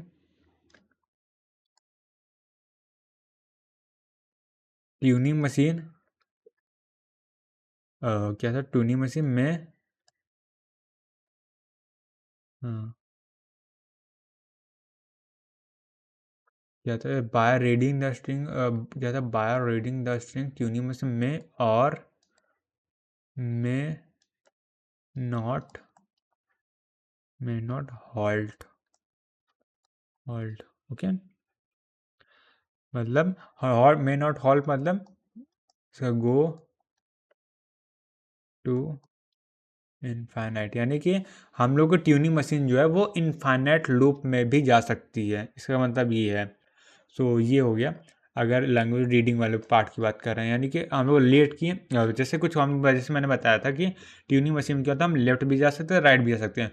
so हम लोग कुछ ऐसा प्रोग्राम बनाए, कुछ ऐसा लॉजिक लगाया जिससे हम लोग एक बार ट्यूनिंग मशीन लेफ्ट जा रहे हैं, एक बार राइट जा रहे हैं, फिर लेफ्ट जा रहे हैं, फिर एक लूप में बार बार फंस गए, ठीक है। अगर हम लोग लूप में बार बार फंस गए हैं तो उससे क्या इनफाइनाइट लूप तक चलती रहेगी, तो रुकेगी ही नहीं कभी। सो ऐसा भी केस हो सकता है। सो अब अगला पॉइंट लिखते हैं, बाय के by reading string, by reading string x tuning machine halts in final state, then x accept. So ये कोई नई बात नहीं लिखी हुई है, जैसे हम लोग ऑलरेडी जानते हैं कि अगर कोई स्ट्रिंग है उसको हम लोग रीड किया और फाइनल स्टेट पहुंच गया है तो एक्सेप्ट हो जाएगा, तो वही चीज़ यहाँ पे लिखा गया है। और उसके बाद चौथा लिखते हैं by reading a string x tuning machine, by reading tuning machine halts in non final state, non final state, then then क्या होगा, एक्स क्या होगा, रिजेक्ट हो जाएगा। रिजेक्ट सेम चीज़, जब फाइनल में जा रहा है तो एक्सेप्ट होगा और नॉन फाइनल में जा रहा तो रिजेक्ट हो जाएगा। तो ये 3 पॉइंट था। अब 4 पे आते हैं। इसमें क्या था, bye reading string, by reading string x if if क्या था, इफ एंटर्स इनटू, अब हम लोगों ने देख लिया कि हार्ट हो यार तो क्या होगा, अब हार्ट नहीं होगा तो क्या होगा, इनफाइनाइट लूप आ जाएगा, into infinite, infinite loop, then don't know about the input, don't know about input, sorry output हो गया यहाँ पे, output we can't say. All right, so यानी कि अगर इसमें कुछ प्रॉपर्टीज़ है, ट्यूनिंग मशीन पहले तो ये था कि इनफाइनाइट लूप में भी जा सकती है, दूसरा क्या होता है, और या तो फाइनल स्टेट में जाके अगर स्ट्रिंग रुक रही है तो वहीं एक्सेप्ट होगा, फाइनल स्टेट की अगर नॉन फाइनल स्टेट पे जाके अगर स्ट्रिंग स्टॉप हो रही है तो हम लोग का एक्सेप्ट नहीं होगा, रिजेक्ट हो जाएगा। अब तीसरा क्या होगा, इनफाइनाइट लूप में चला गया किसी से तो आउटपुट के बारे में हम लोग कुछ भी नहीं बोल सकते हैं। ओके, वो क्या होगा, हम लोग फाइनल स्टेट में जाके एक्सेप्ट हो सकते हैं, नहीं भी हो सकते, कुछ भी नहीं कर सकते हैं, ठीक है। सो ये कुछ 3-4 पॉइंट थे। अब हम लोग क्या करते हैं, कुछ क्वेश्चन कर लेते हैं ट्यूनिंग मशीन के ऊपर, जिससे हम लोग अच्छी खासी कमांड हो जाएगी। ओके, सो यहाँ पे वैसे इनपुट होना चाहिए। अब इनपुट क्यों होना चाहिए, क्योंकि आउटपुट इसमें कुछ आएगा नहीं है, तो एक्सेप्ट होगा या रिजेक्ट होगा, हम लोग कुछ इनपुट के बारे में कुछ नहीं बता रहे। ओके, यानी इनपुट एक्सेप्ट, जो हमने इनपुट दिया वो एक्सेप्ट हो रहा है कि रिजेक्ट हो रहा है, इसके बारे में हम लोग कुछ नहीं बता रहे हैं। सो यहाँ पे इनपुट होगा। सो अब आगे बढ़ते हैं, अब क्वेश्चन ले लेते हैं। सो हम लोग पहला क्वेश्चन सिंपल सा लेते हैं, जिससे बेसिक अंडरस्टैंडिंग हो, जो हम लोग ऑलरेडी बहुत बार कर चुके हैं। सो इस क्वेश्चन में हम लोगों ने क्या लिया, ट्यूनिंग मशीन लिया है, जिसमें ट्यूनिंग मशीन हम लोग को ड्रॉ करनी है, जिसमें हम लोग को लैंग्वेज दिया गया है। लैंग्वेज क्या दिया गया, ए की पावर एन है बस, और एन क्या है, greater than or equal to 1 है। सो अब इसका हम लोग ट्यूनिंग मशीन ड्रॉ करना है, ठीक है। ओके, सो अब इसके सोल्यूशन पे आते हैं। तो इसका सोल्यूशन क्या हो सकता है, तो मैं इसकी स्ट्रिंग जनरेट करके देता हूँ इनफाइनाइट टेप में। सो ये टेप है, और यहाँ से इस एक साइड से वो क्या होता है, फाइनाइट होता है, दूसरे साइड से क्या होता है, इनफाइनाइट से जाएगा। लेट से 3a आ रहा है, 1a हो गया, 2a हो जाएगा, 3a, उसके बाद के सब ब्लैंक आ जाएंगे, ब्लैंक ब्लैंक, ऐसे ब्लैंक ब्लैंक आते रहेंगे, ठीक है। सो ये हो गया। अब इसके ट्रांजिशन की बात करें तो हम लोग क्या बना सकते हैं, या सबसे पहले इसका डायग्राम बना लेते हैं, तो इससे ज़्यादा समझ आता है, क्योंकि डायग्राम समझना थोड़ा सा ईजी होता है। अगर हम बात करें स्टार्टिंग स्टेट्स की बात कर रहे हैं, तो यहाँ पर सबसे पहले क्या Q0 आएगा, Q0 में लेट से A आ गया, और A आएगा तो क्या होगा, लेट से A आ गया। A आने के बाद हम लोग क्या कर रहे हैं, हम लोग A को ही राइट कर रहे हैं, A को ही राइट करके राइट जा रहे हैं, यानी यहाँ पे A आया, एक जगह हम लोग रीड किया, हम लोग रीड करने के बाद राइट भी करना है कुछ, ये मस्ट है। सो ए आया, एक जगह हम लोग क्रॉस किया, और इसके क्या फिर से क्या किया, ए को ही राइट कर दिया, ठीक है। यहाँ से ए को ही राइट कर दिया, ये हो गया। फिर हम लोग क्या राइट जा रहे हैं, ठीक है, उसके बाद हम लोग राइट जाएंगे। सो यहाँ पे क्या Q1 स्टेट पे आ गए, उसके बाद ये हो गया। अब Q1 में क्या होगा, हम लोग को लूप लगाना है, क्योंकि एक पावर n है वो होना चाहिए। सो यहाँ पे क्या है, Q1 को हम लोग लूप लगा दिए हैं।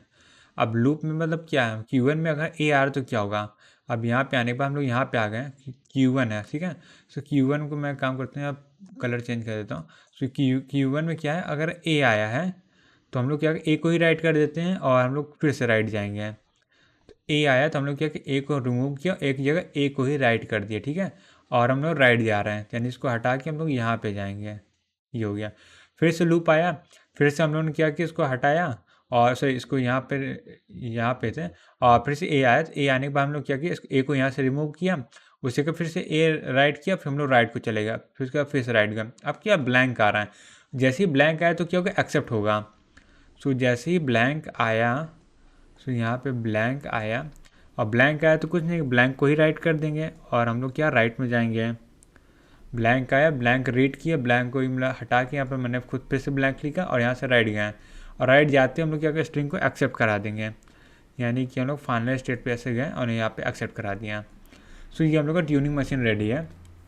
एक बार मैं शॉर्ट में फिर से एक्सप्लेन कर दे रहा हूँ।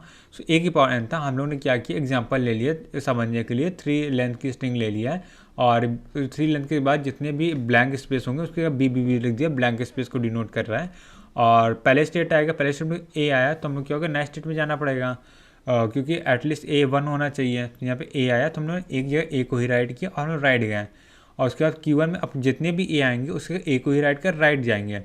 फिर अब जैसे ही पहला बी आएगा उसकी का बी की जगह बी ही लिखे, और फिर उसके बाद राइट जाके हम सीधा एक्सेप्ट करा देंगे। सो ये बेसिक था। अब इसको ट्रांजिशन हम लोग डायग्रामेटिक फॉर्म में देख लिया, अब इसको हम लोग क्या करते हैं, टेबल फॉर्मेट में या फिर मैथमेटिकल फॉर्म में देख लेते हैं। सो ये क्या हो जाएगा, अगर मैं यहाँ पे बोलूँ, सो अगर मैं यहाँ बात करूँ, तो पहला ट्रांजिशन क्या है, Q0 है, वो यहाँ पे मैं डेल्टा है, Q0 कॉमा ए है, Q0 ए आया।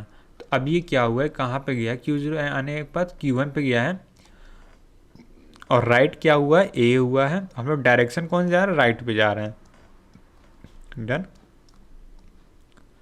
अगला ट्रांजिशन क्या है, Q0 है, Q0 के बाद सॉरी अब Q1 पे हम लोग हैं, Q1 पे आने के बाद अगर ए आता है तो हम लोग क्या करना है, Q1 पे आने के बाद ए आने के बाद हम लोग क्या करना है, Q1 पे ही रहना है, और ए आया तो हम लोग आउटपुट यानी राइट क्या कर रहे हैं, राइट हम लोग ए ही कर रहे हैं, और फिर भी हम लोग अभी भी राइट पे ही जा रहे हैं।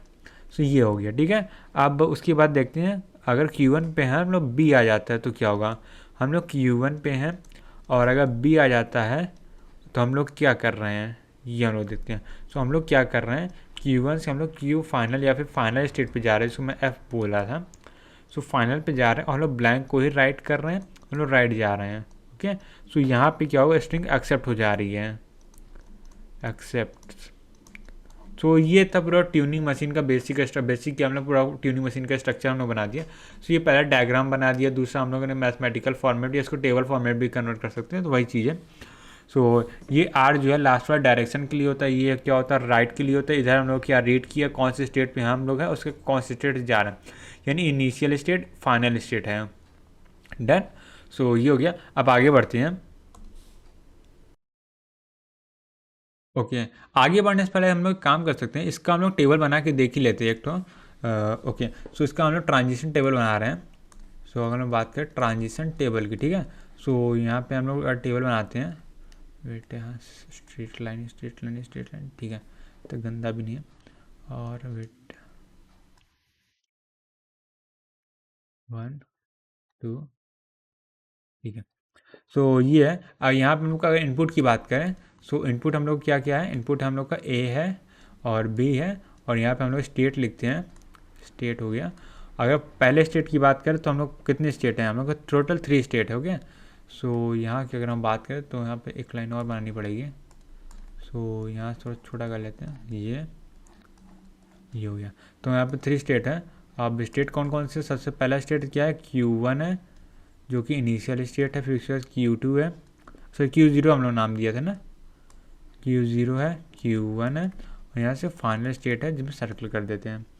सो ये हो गया। अब हम लोग देखते हैं Q1 में ए लेके हम लोग कहाँ जा रहे हैं, Q0 से ए लेके, ठीक है, Q0 से ए लेके हम लोग कहाँ जा रहे हैं, Q0 से ए लेके Q1 ए आर पे जा रहे हैं, ठीक है, Q1 ए आर ट्रांजिशन है। सीधा सीधा हम लोग यहाँ पे लिख देंगे Q1 ए आर, क्योंकि हमें तीनों चीज़ लिखना पड़ेगा ट्रांजिशन में, क्योंकि हम लोग बताना है कि हम लोग नेक्स्ट स्टेट Q1 पे जा रहे हैं, आउटपुट क्या आ रहा है और आर क्या आ रही है। पहले तो हम लोग सिर्फ जब हम लोग बनाते हैं DFA वगैरह, तो DFA में क्या होता था, हम लोग सिर्फ ये लिखते थे कि Q0 से ए ले Q1 पे जा रहा है, बस इतना था। बट यहाँ पे क्या है, जो हम लोग राइट कर रहे हैं और किस डायरेक्शन में जा रहा है, दोनों ही इंपॉर्टेंट है। तो हम लोग ऐसे लिखते थे, और यहाँ बी नहीं है, सो यहाँ पे क्या होगा, कैपिटल बी होगा क्योंकि ब्लैंक है, और यहाँ पे क्या कुछ भी नहीं है, तो यहाँ पे ऐसे नल छोड़ देंगे। और यहाँ पे क्या Q1 में ए लेके कहाँ जा रहा है, Q1 में ए का सेल्फ लूप था, चलो Q1 पे ही जा रहे थे, ए को ही राइट करते और आर ही आ रहा था। ओके, अब Q1 बी आ रहा था, क्या कर रहे थे हम लोग, फाइनल पे जा रहे थे, फाइनल पे गए और यहाँ से बी राइट किए और फिर भी राइट ही जा रहे थे। डन। और फाइनल स्टेट है, तो ये फाइनल स्टेट क्या हो जाएगा, यहाँ पे कुछ नहीं, नल। डन। सो ये हो गया, ट्रांजिशन टेबल भी हो गया। सो मैंने इसको बता दिया कैसे बनाते हैं, सेम चीज़ है जो मैंने लिखा उसको टेबल फॉर्मेट में कन्वर्ट कर दिया, बाकी सब कुछ सेम था। सो अब आगे बढ़ते हैं, अब एक और क्वेश्चन अटेम्प्ट करते हैं, ठीक है। सो अब एक क्वेश्चन करते हैं जिसमें हम लोग को ट्यूनिंग मशीन ही बनाना है, और इस बार हम लोग को लैंग्वेज क्या दिया गया है, लैंग्वेज जो हम लोग को दिया गया है वो ए की पावर एन है और बी की पावर एन है। एन क्या है, greater than or equal to 1 है, ये हम लोग दिया गया, इसकी ट्यूनिंग मशीन बनाना है। सो हम लोग को ये क्वेश्चन दिया गया, ए की पावर एन है, बी की पावर एन है और सी एन क्या है, n greater than or equal to 1 है। सो यहाँ पे इनफाइनाइट टेप ले लेते हैं एज ए इनपुट। सो ये हो जाएगा, लेट से एग्जांपल मैं थोड़ा सा 3 लेंथ का लेता हूँ, ना बहुत ज़्यादा बड़ा ना बहुत ज़्यादा छोटा, और एक्सप्लेन करने में भी ईजी रहेगा। बी और बी है और इसके बाद कैपिटल बी है और ऐसे इनफाइनाइट तक जाएगा, ठीक है। तो ये हम लोग का इनपुट आ गया और इसको मैं ठीक से थोड़ा सा लिख देता हूँ, ठीक है। सो अब इसका हम लोग डी एफ बनाना स्टार्ट करते हैं, डी एफ बोल रहा हूँ सॉरी, ट्यूनिंग मशीन बनाना स्टार्ट करते हैं। ट्यूनिंग मशीन कैसे बनेगा, लेट से हम लोग Q0 से स्टार्ट कर रहे हैं, यहाँ पे Q0 से स्टार्ट कर रहे हैं। तो Q0 में पहली बार ए आएगा तो हम लोग क्या करेंगे, सो हम लोग जैसे कि हम लोग ऑलरेडी जानते हैं कि हम लोग कुछ इनपुट लेके कुछ राइट करके लेफ़्ट जाना होता है, राइट जाना होता है। सो Q0 में एटलीस्ट 1 ए तो आना ही चाहिएगा। तो अब 1 ए आया तो यहाँ पे मैं ट्रांजिशन बना रहा हूँ, क्यों है ए आ गया और एक जगह हम लोग क्या करें, एक्स लिख देंगे। सो एक्स लिख दिया और एक्स लिखने के बाद क्या होगा, और तो हम लोग क्या राइट जाएंगे। डन। अब हम लोग को यहाँ पे न्यू स्टेट, न्यू क्या बोल सकते हैं, इनपुट जो बनेगा वो मैं यहाँ पे लिख दे रहा हूँ। सो यहाँ पे क्या ए था तो उसी का एक्स लिख दिया, अभी यहाँ पे ये हम लोग का पॉइंटर है, ठीक है। सो मैं पेन का कलर चेंज कर दे रहा हूँ। सो यहाँ पे अब येलो से लिख देते हैं। अब यहाँ पे Q0 था, Q1 में पहुँच गया है। अब यहाँ पे ए आ गया, Q1 पहुँच, अब यहाँ पे अगला क्या ए आया है, तो Q1 में जब तक ए आएगा तब तक हम लोग क्या करेंगे, ए आ गया तो हम लोग ए ही लिख के राइट जाएंगे। डन।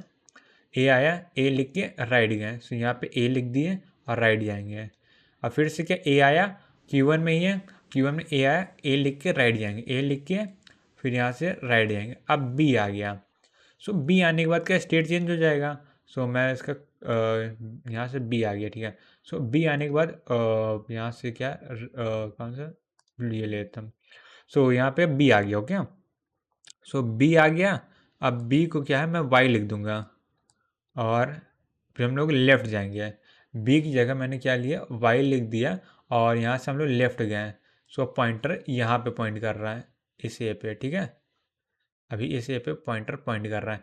अब हम लोग लेफ्ट ही क्यों गए, क्यों, अब हम लोग को पहला बी मिल गया, पहला बी और पहले कंपेयर करेंगे दोनों इक्वल है कि नहीं है, ठीक है। ये चीज़ हम लोग को चेक करना है। डन। सो अब यहाँ पहला बी आया तो हम लोग क्या लेफ्ट जाएंगे, अब लेफ्ट जाएंगे तब तक जाएंगे जब तक पहला ए ना मिल जाए। तो यहाँ से क्या है Q3 स्टेट पे गए हैं। अब Q3 स्टेट की बात करें तो Q3 स्टेट में क्या है, यहाँ पे क्या ए आता रहेगा, ठीक है। अगर यहाँ पे ए आता रहेगा तो हम लोग क्या ए लिख के लेफ्ट जाएंगे। तो यहाँ से क्या ए लिख के लेफ्ट गए, यहाँ पे भी ए लिख के लेफ्ट चले जाएंगे, यहाँ पे ए लिख के लेफ्ट ही चले जाएंगे।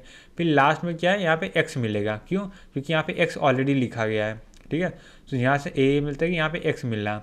अब एक्स मिला तो हम लोग क्या करेंगे, अगर हम लोग को यहाँ पे एक्स मिला तो हम लोग क्या करेंगे, सीधा जाएंगे इनिशियल स्टेट पे हैं, क्योंकि हम लोग पहले इनिशियल में पहुँच गया। तो यहाँ पे एक्स आएगा, एक्स आने के बाद हम लोग क्या एक्स को ही राइट करेंगे और हम लोग क्या राइट जाएंगे, क्योंकि लेफ्ट तो जगह ही नहीं, वैसे भी तो राइट ही जाना पड़ेगा। क्योंकि और राइट जाने की एक और मीनिंग भी है, राइट जाने की मीनिंग है क्योंकि इसके लेफ्ट में जितने ए आए होंगे ऑलरेडी रीड कर चुके होंगे, मतलब वो ऑलरेडी कंपेयर हो चुके होंगे वाई के साथ। सो ये पहला एक्स मिलेगा तो यहाँ पे हो जाएगा, ठीक है। सो यहाँ पे एक्स आया, हम लोग राइट गए, फिर उसके बाद क्या ए आया, ए आया तो इसको एक्स लिख दिया, ठीक है। सो यहाँ पे क्या है, यहाँ पे हमने एक्स लिख दिया, ठीक है। अब ये एक्स बन चुका है। अब एक्स ए आया, एक्स लिख के राइट गया, फिर राइट गया, फिर ए आया, ए लिख के लेफ्ट चले गए, अब वाई पे पहुँच गए। अब वाई आ गया तो हम लोग क्या करना है, वाई आ गया तो यहाँ पे नेक्स्ट बी है अभी फ़िलहाल के लिए ना। सो यहाँ पे क्या भी वेट, यहाँ पे मैं लिख देता हूँ, यहाँ पे बी लिखा हुआ है, यहाँ पे बी लिखा हुआ है, यहाँ पे कैपिटल बी है और इनफाइनाइट तक जा रहा है। सो यहाँ पे ए आया था, ए आने के बाद हम लोगों ने क्या किया था, ए को लिख के हम लोग राइट गए हैं। अब राइट में वाई आया है। सो वाई आने के बाद हम लोग को बी तक जाना है, वाई तो ऑलरेडी है तो वाई को स्किप करना है। वाई आता है, वाई लिख के हम लोग राइट पे जाएंगे। डन। सो ये हो गया। अब वाई को हम लोग स्किप कर दिए, सो हम लोग बी पे पहुँचे हैं। अब बी आने पे क्या वाई लिखना है, ठीक है। सो मैं यहाँ पेन की कलर थोड़ा चेंज कर दे रहा हूँ, कौन सा लिखूँ, ये ले लेता। सो बी आने पे मैंने वाई यहाँ पे लिख दिया। डन। सो बी आने पे वाई लिख दिया, और उसके बाद क्या हम लोग लेफ्ट चले गए। लेफ्ट जाने पे वाई आया, वाई आया तो स्किप करना है। वाई आया, वाई लिख के फिर हम लोग लेफ्ट चले जाएंगे। डन। सो वाई आया, वाई लिख के हम लोग लेफ्ट चले गए। अब फिर उसको ए आया, ए आया, ए लिख के लेफ्ट चले गए। अब एक्स आया, एक्स आया तो क्या एक्स क्या है, एक्स ही लिख के राइट जाएंगे, यानी एक्स आया तो एक्स ही लिख के राइट चले गए, ठीक है। फिर से ए आया तो ऐसे लूप चलता रहेगा, चलता रहे। फिर से ए, अब ये क्या हो, ये दो एक्स हो गए, ये दो वाई हो, कंपेयर हो चुके हैं। फिर उसके बाद फिर से ए आया, ए आया यहाँ पे, उसको एक्स लिखे। डन। अब हम लोग चले गए किधर, इसके बाद राइट में गया। राइट में जाने पर यहाँ पर वाई आया, ठीक है। वाई आया तो स्किप करें, राइट चले गए। तो वाई आया, फिर से वाई लिख के बी में चलेगा। अब बी आया, बी की जगह वाई लिखना है। डन। बी की जगह हमने वाई लिख दी। अब वाई लिखने के बाद फिर लेफ्ट में चले गए, फिर लेफ्ट में चले गए। फिर वाई आया दो बार तो उसके स्किप कर दिए। फिर ए तो आया नहीं, तो उसके क्या एक्स आया डायरेक्टली। तो एक्स आया, एक्स को लेके हम लोग राइट चले गए। अब राइट में क्या है, Q0 पे एक्स आ रहा है। अब हम लोग राइट पे गए, उसके राइट में जितने सारे एक्स ही हैं, यानी कि सारे को हम लोगों ने कंपेयर कर दिए। सारे वाई जो है वो क्या है, ये भी वाई है। सारे वाई जो है वो क्या एक्स में कन्वर्ट हो चुका है, यानी कि अब कोई ए नहीं बचा है, कोई बी नहीं बचा है। तो अब सीधा क्या करेंगे, यहाँ पे हम लोग जाएंगे सीधा राइट में। मतलब अब यहाँ तक के तीन तीन ही कंपेयर, यानी ए इक्वल टू बी हो चुका है इस केस में। यानी अगर इस केस की बात करें तो यहाँ के ए इक्वल टू बी है। बट हम लोग को चेक करना है क्या अब जो लास्ट वाई है उसके बाद भी कुछ आया है ए बी, अगर उसके बाद भी अगर बी आया तो इक्वल नहीं होगा। तो उस चेक करने के लिए हम लोग क्या है, यहाँ पे क्या है, अब हम लोग क्या करेंगे, एक्स आया है, सॉरी, तो यहाँ पे क्या है, एक्स आया था, एक्स लेके और राइट पे गया, तो राइट पे क्या वाई आ रहा है, ठीक है। सो यहाँ पे क्या वाई आया है, तो वाई आया, वाई लिख के हम लोग क्या है राइट पे जाएंगे। डन। सो वाई आया, वाई लिख कर राइट पे गए। यहाँ पे नेक्स्ट स्टेट यानी Q4 पे जाएंगे, और फिर से यहाँ पे वाई आता रहेगा। जब तक वाई आता रहे तो उसको स्किप करो, सीधा सीधा वाई आ रहा है, वाई लिख के राइट पे जाएंगे। डन। अब वाई आया, वाई लिख कर राइट पे गए। अब क्या Q5 पे जाएंगे, Q5 पे, ठीक है। अब यहाँ पे वाई है, अब इसके बाद ब्लैंक आता है तो एक्सेप्ट होगा। अगर वाई आने के बाद बी आ रहा है तो एक्सेप्ट नहीं होगा। यानी कि अब क्या आ रहा है, इनपुट में ब्लैंक आ रहा है तो हम लोग ब्लैंक लिख के राइट पे जाके उसको एक्सेप्ट करा देंगे। डन। सो ये हम लोग का पूरा ट्यूनिंग मशीन का प्रोसेस होता है। ओके, थोड़ा सा एक बार आप अंडरस्टैंड कर लीजिए, मैं एक बार जल्दी जल्दी एक्सप्लेन कर दे दोबारा क्या किया था हम लोगों ने। सो अगर हम यहाँ पे देखें, स्टार्टिंग स्टेट ये थी, Q0 था। सो Q0 में अगर पहला ए आया तो हम लोगों ने क्या किया, पहला ए आया तो हम लोगों ने एक्स लिख दिया, यहाँ पे एक्स लिख दिया। अब एक्स लिख के अब सीधा हम लोग क्या ले गए Q1 में। Q1 पे अगर इसकी ए, पहले ए आने में एक्स लिखा, एक्स के बाद अगर कितने सारे भी ए आ रहे हैं कोई दिक्कत नहीं, उसको स्किप कर दो, सीधा राइट पे जाते रहो। अगर ए आ रहा है, ए लिख रहा है तो उसको स्किप भी बोलेंगे ना। सो इसको स्किप करिए और आगे बढ़ गए। और उसके बाद देखें यहाँ पहला बी आया, जैसे पहला बी आया तो पहले ए को हम लोग पहले बी के साथ कंपेयर करा लेंगे। सो पहला बी आया तो उसको वाई लिख दिया, पहला बी आया तो उसको हम लोगों ने वाई लिख दिया। अब इस वाई को इस एक्स के साथ कंपेयर करना तो हम लोग क्या लेफ्ट में जाना होगा, तो हम लोगों ने लेफ्ट डायरेक्शन में यहाँ लिख दिया। अब लेफ्ट डायरेक्शन में जा रहे थे तो क्या हम लोग को ए मिल रहा था, दो ए जैसे यहाँ पे मिल रहा है। सो दो बार ए मिल रहा था तो ए आ रहा था, उसको स्किप करके लेफ्ट चले जा रहे थे, लेफ्ट जा रहे, और जैसे ही हम लोग को एक्स मिल गया, ओके, सो एक्स मिल गया तो हम लोग समझ गए पहले वाले के पास पहुँच गए हैं। अब अगर एक्स मिला है और फिर राइट में ही जा रहे थे, राइट में गए हम लोग, एक्स मिल गया, ठीक है। अब फिर हम लोगों ने चेक किया कि अब जो मतलब एक्स मिल के राइट में जाना अगला डायरेक्शन, तो यहाँ पे एक्स मिला उसके बाद राइट पे चलेगा। राइट में मतलब क्या था, ए था यहाँ पे। सो अगर ए आ रहा है तो फिर से एक्स लिख देना, तो एक जगह फिर से हम लोगों ने एक्स लिख दिया, फिर राइट पे गए, फिर राइट में ए आया तो उसको स्किप कर दिया, फिर वाई आया तो उसको भी स्किप कर दिया, फिर ये सेकंड वाई बी आया, यानी कि एक वाई यहाँ पे एक बी यहाँ पे, क्योंकि ये तो कंपेयर हो गया तो उसको स्किप करना है। अब यहाँ पे सेकंड ए और सेकंड बी कंपेयर होगा, तो सिमिलरली यहाँ पे भी हो गया। अब यहाँ पे भी एक्स आ गया, सिमिलरली अब यहाँ पे देखेंगे ये एक्स, सॉरी ये बी कंपेयर हो गया, यहाँ पे एक्स एक्स वाई वाई आ गया। अभी हम लोग यहाँ पे है, वाई पे है, ठीक है। तो इस पॉइंट पे हम लोग किस स्टेट में होंगे, हम लोग यहाँ पे होंगे। बी आया, वाई लिख के लेफ्ट में जाए, अब लेफ्ट में जाएंगे क्या वाई वाई मिलता रहेगा, वाई वाई मिलता रहेगा, ठीक है। अब एक्स मिला, हम लोग फिर से राइट पे जाएंगे, एक्स मिला राइट पे गए, अब राइट पे गया तो हम लोग क्या वाई मिला, अब वाई मिला यानी कि हम लोग जितने भी ए थे सारे को रीड कर चुके हैं। यहाँ पे वाई मिलने का मतलब है यानी सारे ए रेड हो चुके हैं। अब हम लोग चेक करना है कि क्या कोई बी बचा हुआ है। अगर बी बचा हुआ है तो फाइनल पे नहीं जाएगा, बी नहीं बचा हुआ तो फाइनल पे चले जाएंगे। तो यहाँ पे जितना वाई था सबको स्किप करके फाइनल तक राइट पे जाते रहे, और जैसे हम लोग को बी मिल गया तो वैसे ही हम लोगों ने उसको एक्सेप्ट करा दिया। तो ये था अपना ट्यूनिंग मशीन का प्रोसेस था। ओके, सो ये समझ लिया। तो हम लोग आगे बढ़ते हैं। ओके, सो आप ट्यूनिंग मशीन में हम लोग जानते हैं कि इसमें सबसे ज़्यादा लैंग्वेज जो होती है वो एक्सेप्ट होती है। सो हम लोग जैसे पहले देखा था कि फाइनाइट ऑटोमेटा और पीडीएम में दोनों में एक लैंग्वेज थी जो एक्सेप्ट नहीं हो रही थी, जिसके ऊपर बहुत सारे क्वेश्चन भी आए हैं। वो लैंग्वेज क्या थी मैं लिख दे रहा हूँ। ए की पावर एन था, बी की पावर एन था, सी की पावर एन था, एन क्या है greater than or equal to 1 है। सो ऐसे कुछ कंडीशन दी हुई थी। ओके, तो इस पर कुछ क्वेश्चन पूछा गया था। डन। तो मतलब इस पर क्वेश्चन क्या पूछा गया, मतलब ये था कि इसका हम लोग पीडीए भी नहीं बना पा रहे, फाइनाइट ऑटोमेटा भी नहीं बना पा रहे थे। सो अब इसका हम लोग क्या बनाएंगे, ट्यूनिंग मशीन बनाएंगे। So similar to last question इस तरह में इसमें भी हम लोग ऐसे ही करेंगे। सो अब एक एग्जांपल ले लेते हैं जिसमें ए है, और थोड़ा सा मैं इसमें राइट में लिखता हूँ, राइट में किया थोड़ा सा जगह मिल जाएगा अच्छे से लिखने। ए है, बी है, डन। और यहाँ से बी है, बी है, बी है, और यहाँ से सी है। सो ऐसे एग्जांपल ले लिया। तो यहाँ से बी कितना होगा, 4 हो गया क्या, बी 4 नहीं, बी 3 होना चाहिए, ये हो जाएगा। डन। A3 है, B3 है, C3 है। डन, ये हो गया। हम लोग एग्जांपल ले लिए। अब हम लोग क्या करेंगे, सीधा इसका पीडीए बोला सो ट्यूनिंग मशीन बनाना स्टार्ट करते हैं। सो मैं थोड़ा सा यहाँ से बनाता हूँ ताकि थोड़ा नीचे जगह रहे। Q0 है, Q0 में अगर ए आता है तो पहले क्या, ए आएगा सिंपल से उसको कट करेंगे, एक्स लिखेंगे, ठीक है। अब पॉइंटर यहाँ पे है। डन। सो अब यहाँ पे क्या होता है, ए आया, Q0 है, अब ए आ रहा है, Q0 में क्या है, एक्स लिख के राइट करना है, एक्स लिखा। और स्टेट कौन सी ये लिखना है ना, वैसे स्टेट बोल रहा हूँ। ओके, सो इनपुट क्या है वो लिखना है, सॉरी इनपुट आया, ए आया है, और हमने एक्स लिख के राइट जाना है। डन। यहाँ पे क्या है, Q1 पे आएंगे। अब Q1 पे आने के बाद क्या, ए आया तो स्किप करना है, इसके बाद जितने भी ए आ रहे तो स्किप करना है। ए आया तो स्किप किया, और स्किप करने के ए आया राइट लिख दिया, ठीक है। डन।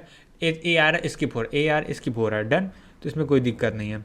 अब अगर वाई आ रहा है, वाई बोल रहा हूँ सॉरी, ए आने के बाद अब बी आ रहा है, बी आ रहा है तो इसको वाई करना है, ठीक है। तो इसके लिए क्या है, ट्रांजिशन चेंज हो जाएगा, ट्रांजिशन बोला सॉरी, स्टेट चेंज हो जाएगा। सो यहाँ से क्या है, अगर यहाँ से थोड़ा दूर दूर बना रहा हूँ मैं, थोड़ा ईजी रहे। वाई आया, वाई आया, सॉरी वाई क्यों आएगा यार, बी आया, और बी आने के बाद हम लोग वाई लिख रहे हैं, और वाई लिखने के बाद यहाँ से हम लोग क्या जाएंगे, अभी भी राइट पे ही जाएंगे। क्यों, क्योंकि हम लोग ए के साथ बी का भी कंपैरिजन करें, बी के साथ सी का भी कराना है। सो यहाँ पे हम लोग वाई लिख दिया, ठीक है। और वाई के बाद अगर कितने भी बी आ रहे हैं तो उसको स्किप करना, ठीक है। सो यहाँ पे Q3 पे यहाँ पे मैं सेल्फ लूप लगा दे रहा हूँ। सेल्फ लूप किस चीज़ का, यहाँ पे अगर बी आ रहा है, बी आने के बाद बी लिख के राइट चले जाना है, ठीक है। ये हो गया। अब यहाँ पे देखना है, तो यहाँ बी आया तो स्किप हो गया, यहाँ बी आया तो स्किप हो जाए। पहला सी आया तो हम लोग क्या करना है, यहाँ पे Z लिखना है। डन। सो पहला सी आया तो यहाँ पे क्या है, Q4 है, तो यहाँ पे पहला सी आया तो क्या है, सी आया तो Z लिख के अब हम लोग लेफ्ट में जाएंगे। क्यों, क्योंकि हो गया। अब हम लोग सबको मार्क कर दिया किन किन को कंपेयर करना। अब हम लोग कंपैरिजन के लिए वापस आएंगे। सो वापस आने से अब उसके बाद क्या, Z लिखने के बाद वापस आएंगे, वापस हमें B मिलेगा। सो यहाँ पे काइंड ऑफ सेल्फ लूप लगा देते हैं। सेल्फ लूप किस चीज़ का, यहाँ पे B आ रहा है तो B लिख के लेफ्ट जाएंगे। सो B आया, B लिख के लेफ्ट जाएंगे, तो यहाँ पे पहला Y मिलेगा। अब Y मिलने के बाद क्या करना है वो बताते हैं। सो Y मिलने के बाद क्या है, आप लोग को Y को भी स्किप ही कर देना है। Y आया, L हो गया, ठीक है। डन। ओके, अब Y के बाद A आ रहा है, A आने को उसको भी स्किप कर देंगे, L हो गया। उसके बाद क्या है, उसके बाद क्या आ सकता है, A आ गया, ठीक है। उसके बाद फिर X आएगा। सो X आने के बाद हम लोग इनिशियल स्टेट पे चले जाएंगे, क्योंकि अब यहाँ से लूप स्टार्ट हो जाएगा। सो यहाँ पे क्या X आ गया है, और X आने के बाद हम लोग X लिख के और राइट चले जाएंगे। सो अब पॉइंटर A पे पॉइंट करेगा, A को फिर से हम लोग क्या X लिख देंगे, X लिख दिया। अब पॉइंटर के A पे, A को स्किप करेंगे, और यहाँ से Y है, Y को भी यहाँ पे स्किप कर देंगे। सो यहाँ मैं कॉमा लिख के यहाँ लिख दे रहा हूँ, Y आया तो Y लिख के राइट जाएंगे। सो Y आया, Y को स्किप किए हैं। फिर B आया, B लिख के B की जगह Y लिख देंगे, ठीक है। और उसके Q3 है, Q3 में क्या है, B आया, बी लिख के राइट जाएंगे। तो वाई की बात अगर बी आए, बी लिखा, फिर उसके बाद जेड आता है तो हम लोग क्या जेड लिख के राइट जाएंगे, जेड को भी स्किप करेंगे। अब सी आता है तो क्या है, सी की जगह जेड लिखेंगे और लेफ्ट जाएंगे। लेफ्ट जाने के बाद इसको भी स्किप करेंगे, इसको भी स्किप करेंगे। डन। ओके, वाई आया तो स्किप है, ए आया तो स्किप है, बी आया तो बी स्किप है। ठीक है, डन। सो इधर में आप फर्स्ट ए में आ जाएंगे। ऑलराइट, तो ये था ये था क्या बोल रहा हूँ। तो यहाँ पे हम लोग फर्स्ट ए में आ गए। वेट, फर्स्ट ए में नहीं आएगा, हम लोग सीधा एक्स में आएंगे क्योंकि एक्स कंपेयर करना है। सॉरी, आप कंपेयर करना है ना। सो यहाँ पे ए आएगा तो बी यहाँ पे स्किप हो रहा है, मैं ध्यान नहीं देता तो मैं गलत बोल दिया था। सो यहाँ पे ए आया तो बी स्किप हो रहा है, तो यहाँ सीधा एक्स में आएंगे। एक्स आया, एक्स लिख के राइट जाएंगे, यानी सीधा ए पे आएंगे। अब इस एक यह क्या होगा, ये भी एक्स में कन्वर्ट हो जाएगा। तो ये एक्स में कन्वर्ट हो जाएगा, ये भी एक्स में कन्वर्ट है। फिर उसके बाद क्या, ए आर तो स्किप हो, ए तो आने, वाई आर तो भाई क्या होगा, स्किप होगा, स्किप होगा। जैसे बी आया वो वाई में कन्वर्ट हो गया। डन। सो वाई में कन्वर्ट हो गया। उसके बाद क्या, राइट पे अभी भी जा रहा है, जेड जेड स्किप स्किप, जैसे सी आया तो जेड आ गया। डन। अब यहाँ पे जेड आ गया, फिर जेड आने के बाद फिर हम लेफ्ट में जाएंगे। लेफ्ट में जाने के बाद यहाँ पे एक्स में मिलेगा। ठीक है, एक्स मिल रहा है, एक्स लिख कर राइट में जाएंगे। अब यहाँ पे क्या, वाई मिल रहा है। डन। अगर यहाँ पे वाई मिल रहा है तो आप लोग चेक करना है कि वाई और जेड को चेक करना है कि दोनों बचा है कि नहीं। अगर वाई और जेड में से कुछ भी बचा है तो वो क्या होगा, नॉन फाइनल में जाएगा। अगर नहीं बचा है तो फाइनल में जाएगा। ये हम लोग को चेक करना है। डन। सो अब यहाँ से एक स्टेट ट्रांजिशन यहाँ से बना लेते हैं। ट्रांजिशन यहाँ पे क्या, अगर वाई आ रहा है तो फिलहाल लेके वाई लिख के राइट पे जाएंगे। डन। ये वाई है, एक्स नहीं है, यहाँ से वाई। डन।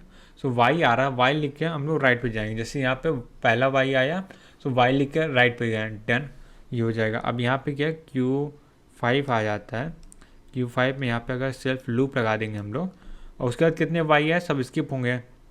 वाई आ रहा है तो स्किप हो रहा है, वाई आ रहा है तो स्किप हो रहा है, राइट पे जा रहे हैं। और वाई की वजह, अब बी आया तो हम लोग कुछ नहीं करेंगे क्योंकि बी आया तो उसको क्या करेंगे, नॉन फाइनल में चला जाएगा, तो उस पर हम लोग इनपुट में लिखेंगे नहीं। सो बी नहीं आना चाहिए। और तो वो लोग फाइनल में जाने के लिए क्या आना चाहिए, वाई आने के बाद जेड आना चाहिए। तो जेड आया तो उसको भी स्किप करेंगे सीधा सीधा। अब फाइनल में अगर ब्लैंक आ गया इसके बाद, सो मैं यहाँ थोड़ा बना दे रहा हूँ। तो यहाँ पे अगर ब्लैंक आया तो ब्लैंक लिख के राइट जाएंगे और सीधा उसको फाइनल में जाके एक्सेप्ट करा देंगे। फाइनल में जाके एक्सेप्ट करा दिया और ये रहा ट्रांजिशन। तो ये हम लोग का फाइनली बन के रेडी है। क्या रेडी है, ट्यूनिंग मशीन है जिसमें हम लोग को ये लैंग्वेज दिया था, एक ही पावर है। इसका हम लोग ने अब तक ऑटोमेटा कभी भी नहीं बनाया है, इसको हमेशा रिजेक्ट ही किया है। सो ये ट्यूनिंग मशीन ही केवल ऐसा ऑटोमेटा है जो ये एक्सेप्ट करता है। अभी जितना हम लोगों ने पढ़ चुका है, यानी फाइनाइट ऑटोमेटा, CFL में, और इसकी बात करें तो ये ट्यूनिंग मशीन है। ट्यूनिंग मशीन ही सबसे ज़्यादा पावरफुल ऑटोमेटा है जो सबसे ज़्यादा लैंग्वेज को एक्सेप्ट करता है। ओके, जिसे एक्सप्रेसिव पावर के टर्म में भी जानते हैं हम लोग। डन। सो अब आते हैं अगले क्वेश्चन में। हम लोग को एक ट्यूनिंग मशीन दिया है और हमें डिटेक्ट करना है लैंग्वेज कौन सी है। Okay, so language equal to question mark, और ट्यूनिंग मशीन हम लोग को क्या दिया है, सिर्फ डायग्राम फॉर्म में दिया है। सो Q0 है, Q0 यहाँ से Q1 है और यहाँ से एक Q फाइनल बना हुआ है। 3 स्टेट का हम लोग को ट्यूनिंग मशीन दिया है। और यहाँ पे क्या है, 0 इनपुट है, 0 आउटपुट है, और राइट जाना, और 0 0 लेफ्ट। और यहाँ पे क्या दिया गया है, बी आ रहा है, बी आ रहा है और राइट जा रहा है। ये फाइनल में तो एक्सेप्ट हो रहा है। ऑलराइट, सो इस ऑप्शंस क्या है वो मैं लिख दे रहा हूँ। तो ऑप्शन क्या है, पहला ऑप्शन है लैंग्वेज क्या दिया है। इसकी लैंग्वेज की बात करें तो यहाँ पे सिंगलटन 0 है, और यहाँ पे क्या है, दूसरा है लैंग्वेज इक्वल टू 0 एस्ट्रिक है। और तीसरी लैंग्वेज क्या है, ये दिया हुआ है 0 0 0 का होल एस्ट्रिक है। और चौथा क्या दिया हुआ है, लैंग्वेज है 0 0 का होल एस्ट्रिक है। ऐसे दिया हुआ है और हम लोग को फाइंड करना है इनमें से कौन सा ऑप्शन ट्रू है। ठीक है, तो इसका सॉल्यूशन देखते हैं। तो सबसे पहले समझ लेते क्वेश्चन ऑप्शंस क्या कहने वाले हैं।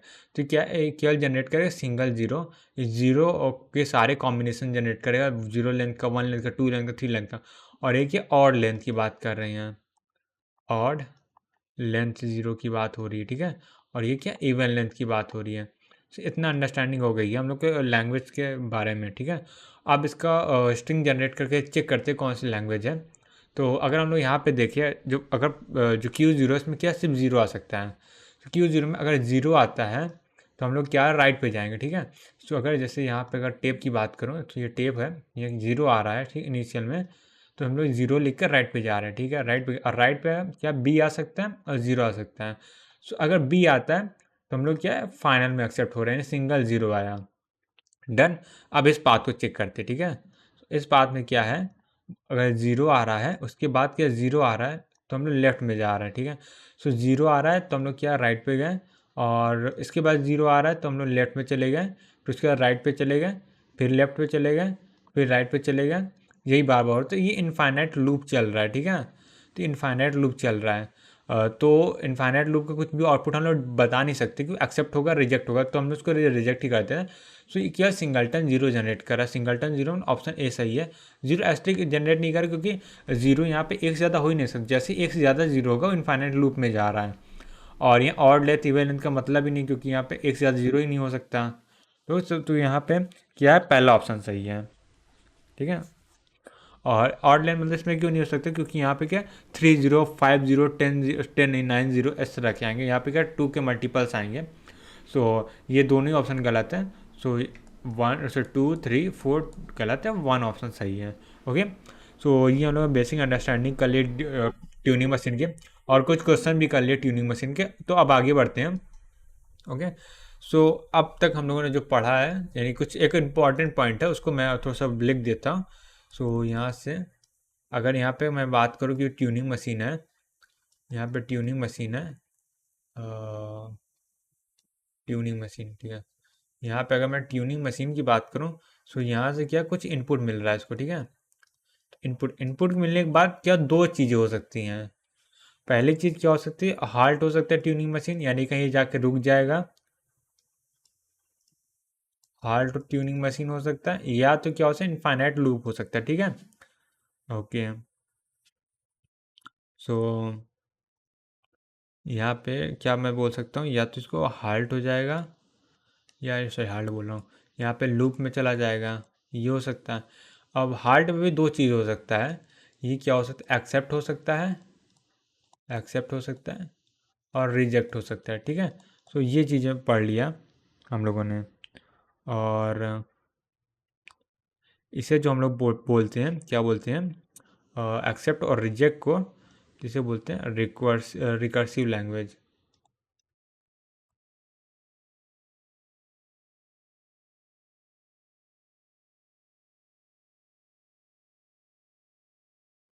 ओके, सो एक तरह की ट्यूनिंग मशीन क्या हो सकती है, वो क्या हो सकता है लूप में जाए, डन। सो ये दो तरह की ट्यूनिंग मशीन हमने देख लिया है। सो इस दो तरह की ट्यूनिंग मशीन होने के कारण दो तरह की लैंग्वेजेस भी होती है जो ट्यूनिंग मशीन एक्सेप्ट करता है। सो हम लोग बात करने में ट्यूनिंग मशीन लैंग्वेज कौन सा एक्सेप्ट करता है, लैंग्वेज एक्सेप्टेड, एक्सेप्टेड हो गया बाय ट्यूनिंग मशीन, है जी क्यों लग रही है, बाय, ठीक है। और वेट यार, बाय ट्यूनिंग मशीन। अब लैंग्वेज कौन कौन सी एक्सेप्ट होती है ट्यूनिंग मशीन, वो मैं देख लेता हूँ, और मतलब मैं बता देता हूँ। सो पहला कौन सा हो गया, पहला होगा रिकर्सिव लैंग्वेज होती है, रिकर्सिव, तो ये रिकर्सिव लैंग्वेज हो गया। और दूसरी क्या हो गया, दूसरा हो गया रिकर्सिव इन हो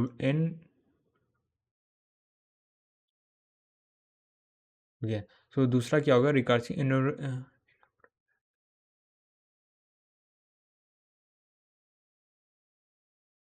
ओके। सो दूसरा क्या होगा, रिकर्सिव इन, ओके। सो दूसरा क्या होगा, रिकर्सिव इनमरेबल लैंग्वेज हो गया, ठीक है। Recursive innumerable language, done. तो इसको क्या बोलते हैं, रिकर्सिव, रिकर्सिव इनमरेबल लैंग्वेज। तो ये दो तरह की लैंग्वेज होती है। दो तरह में क्या क्या होता है, अगर कोई ट्यूनिंग मशीन है वो एक्सेप्ट हो रही है, एक्सेप्ट हो रही है और रिजेक्ट हो रही है, तो वो इस कैटेगरी में आएगी। और ये इसमें क्या होगा, हाल्ट हो सकता है, हाल्ट मतलब एक्सेप्ट रिजेक्ट ही होता है, और प्लस लूप हो सकता है, या तो कोई लूप में चली गई, या इसको सीधे मैं शॉर्ट में हार्ट ही लिख देता हूँ, कन्फ्यूजन नहीं रहेगा। सो इसमें क्या हाल्ट होगा, ठीक है। अगर हाल्ट हो रहा है तो क्या होगा, रिकर्सिव लैंग्वेज होगी। अगर नहीं हो भी रहा है, लूप में भी जा रहा है, दोनों केस होता है, वो REL होता है, रिकर्सिव इनमरेबल लैंग्वेज होता है। डन। सो अगर इसकी बात करें, सो ये जो दो कैटेगरी है और ये जो रिकर्सिव लैंग्वेज है वो क्या होता है, डिसाइडेबल प्रॉब्लम है। यानी कि हम लोग पता कर सकते हैं कि डिसाइडेबल, सॉरी, हम लोग चेक कर सकते हैं कि इसके लिए मतलब सॉल्व करने के लिए एल्गो एग्जिस्ट है, इसको पहचानने के लिए एल्गो एग्जिस्ट करती है, और ये कि अनडिसाइडेबल प्रॉब्लम है, ठीक है। इसको पता करने के लिए कोई भी एल्गो चेक करने के लिए कि REL है कि नहीं है, तो कोई एल्गोरिथम एग्जिस्ट नहीं करती है, कि हम लोग अपने लॉजिक से, एक्सपीरियंस से पता कर सकते बस। ओके। सो यहाँ पे मैं एक बार फिर से, जैसे कि हम लोग NFA DFA में बनाया था, और इसमें बनाया था क्या बोलते हैं, PDM में बनाया था कि CFL और LCFL, RCFL और आर बोल रहा हूँ, सॉरी, NCFL और DCFL में क्या डिफरेंस, मतलब क्या रिलेशन है। सो वो मैं बना तो समझ आ जाएगा। सो यहाँ पे देखते, तो सबसे पहला यहाँ पे अगर मैं सर्कल बना देता हूँ और यहाँ से एक और सर्कल बनाओ, सो यहाँ पे क्या हो जाएगा, REL होगा। REL, जैसे कि REL के अंदर क्या आता है, RE तो आएगा ही, तो यहाँ पे RE आ गया, यानी कि सारे REL होते हैं। डन।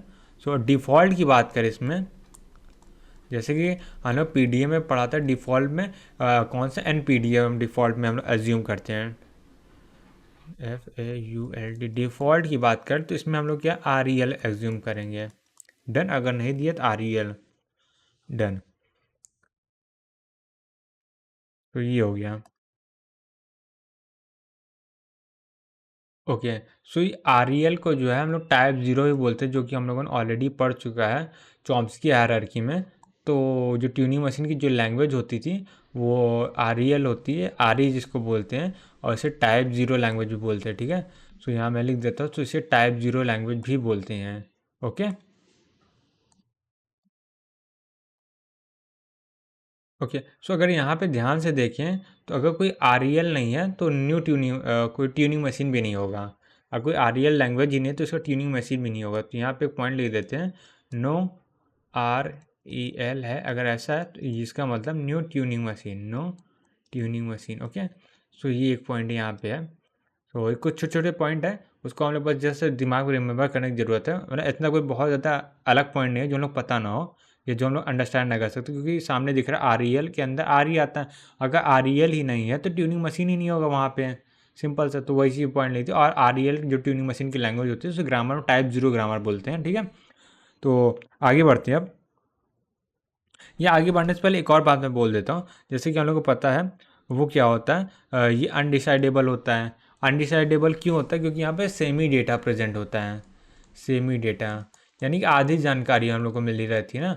तो इसलिए इसको यहाँ पे क्या होता है, ये अनडिसाइडेबल होता है, इसलिए इनफाइनाइट लूप में चला जाता है, ठीक से इन्फॉर्मेशन लोग को दिया नहीं रहता है। और ये हो गया, बस ये इतना ही पॉइंट था। अब काम करते हैं, हम लोग कुछ क्लोजर प्रॉपर्टीज़ पढ़ लेते हैं। जैसे कि हम लोग को तो कुछ क्वेश्चन भी ट्यूनिंग मशीन के देख लिए हैं। ट्यूनिंग मशीन में इतने क्वेश्चन इनफ है, फिर हम लोग बाकी PYQ भी सॉल्व करेंगे, हम टेस्ट सीरीज भी देंगे। सो अभी टॉपिक को अंडरस्टैंड करने के इतने क्वेश्चन इनफ है।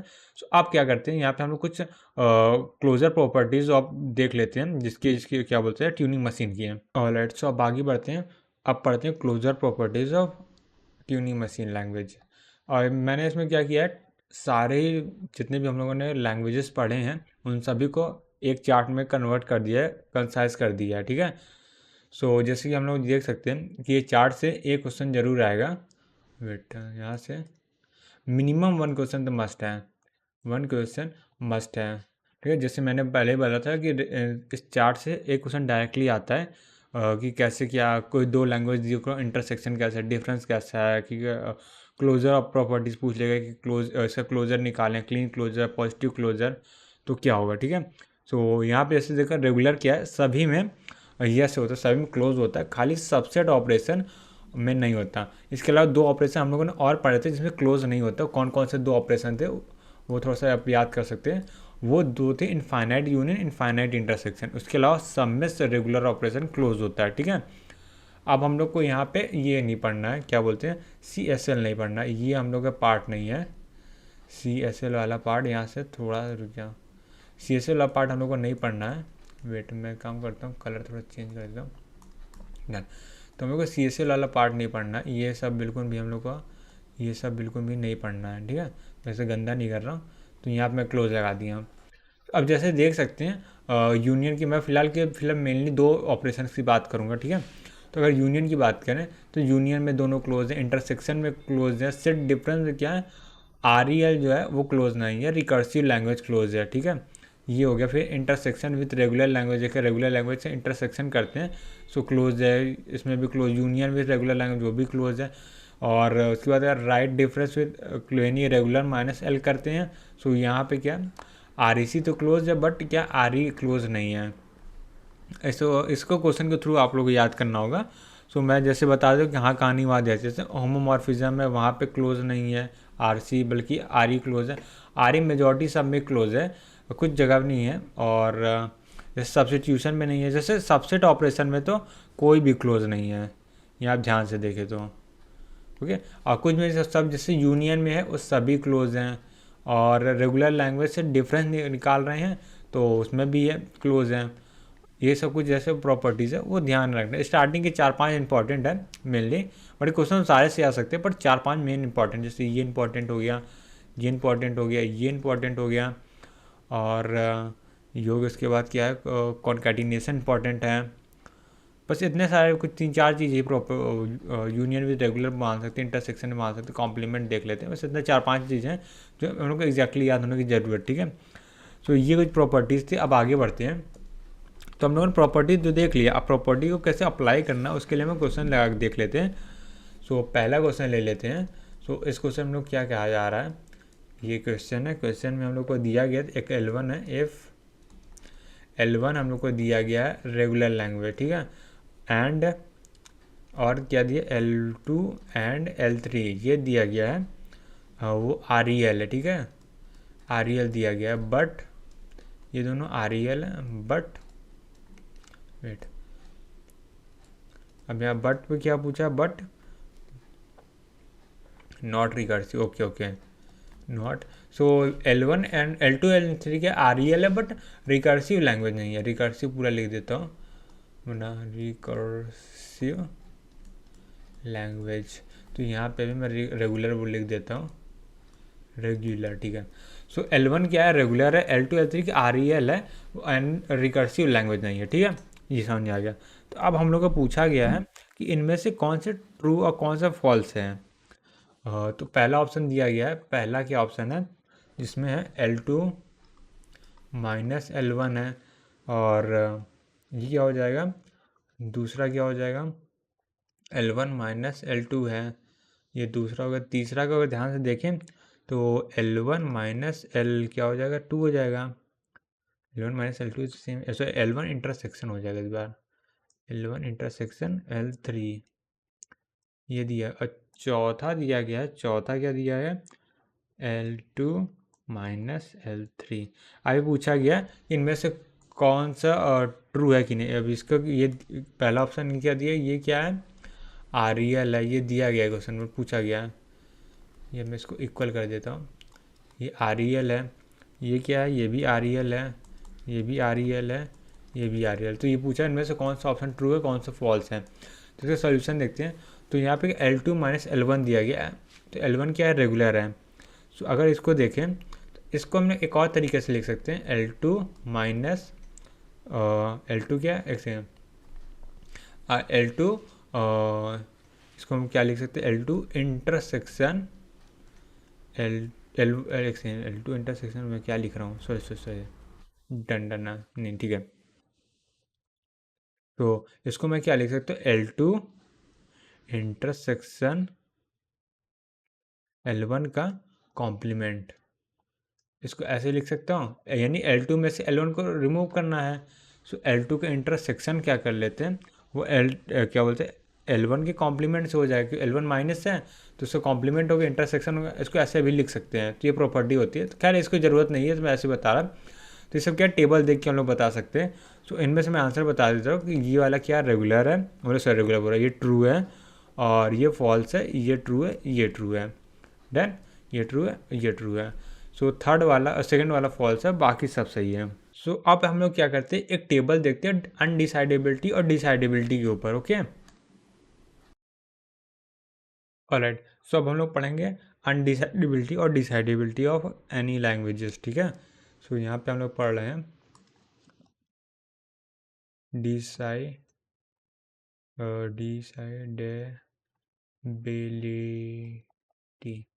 ऑलराइट, डिसाइबिलिटी से क्या मतलब है, डिसाइबिलिटी से ये मतलब है कि हम लोग ऐसे क्वेश्चन में दिया रहेगा क्या डब्ल्यू बिलोंग्स टू एल एन, कोई भी स्ट्रिंग है वो एल में है कि नहीं है, ये हम लोग पता कर सकते हैं कि नहीं पता कर सकते हैं।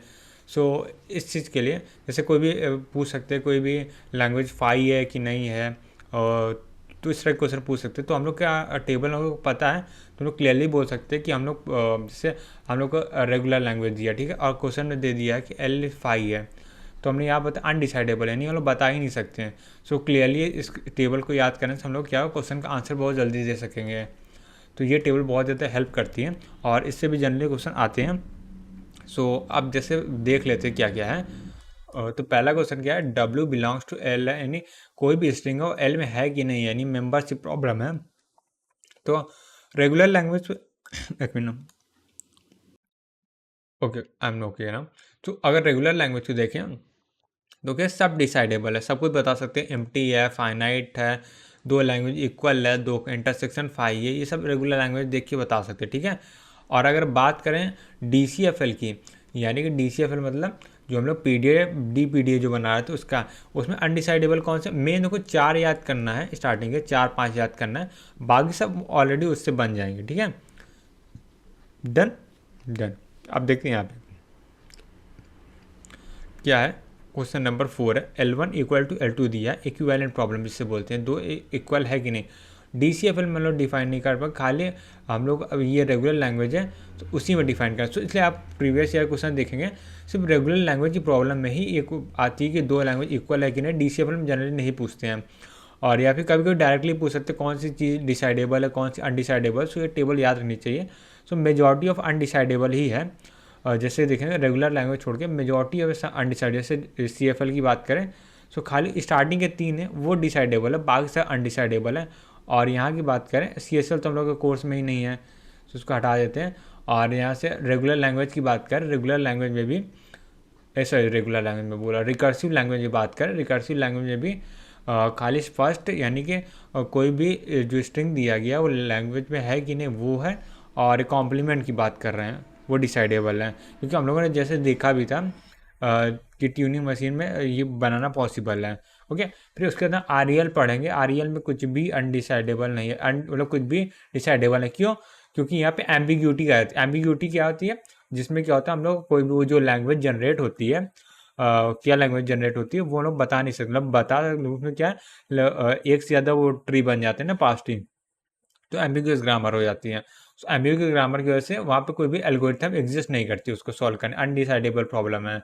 तो रेगुलर लैंग्वेज खुद सॉरी REL खुद ही अनडिसाइडेबल है, तो उसकी सारी प्रॉपर्टीज भी अनडिसाइडेबल ही होंगी ना, कुछ ये पॉइंट है। ओके, सो यहाँ से अनडिसाइडेबिलिटी आ गया। सो अब इस पर क्या करते हैं, कुछ क्वेश्चन कर लेते हैं। अब इस क्वेश्चन के हिसाब से हम लोग क्या करें, क्वेश्चन सॉल्व करने से क्या होगा, हम लोग को थोड़ा टेबल का अंडरस्टैंडिंग हो जाएगा कि टेबल का यूज़ कैसे करते हैं। ओके, सो ये हम लोग वैसे लास्ट टॉपिक है, इसके बाद हम लोग पूरा ट्यूनिंग मशीन बोला पूरा ऑटोमेटर यहाँ पे फिनिश कर देंगे। हम लोग क्वेश्चन मतलब 2-3 क्वेश्चन मैं करने वाला हूँ। सो देखते हैं। सो पहला क्वेश्चन लेते हैं। इस क्वेश्चन में क्या कह रहा है, पूछा है CFG पूछा है CFG, वेट में क्या लिख रहा हूँ, वेट फिर से स्टार्टिंग लिखते हैं।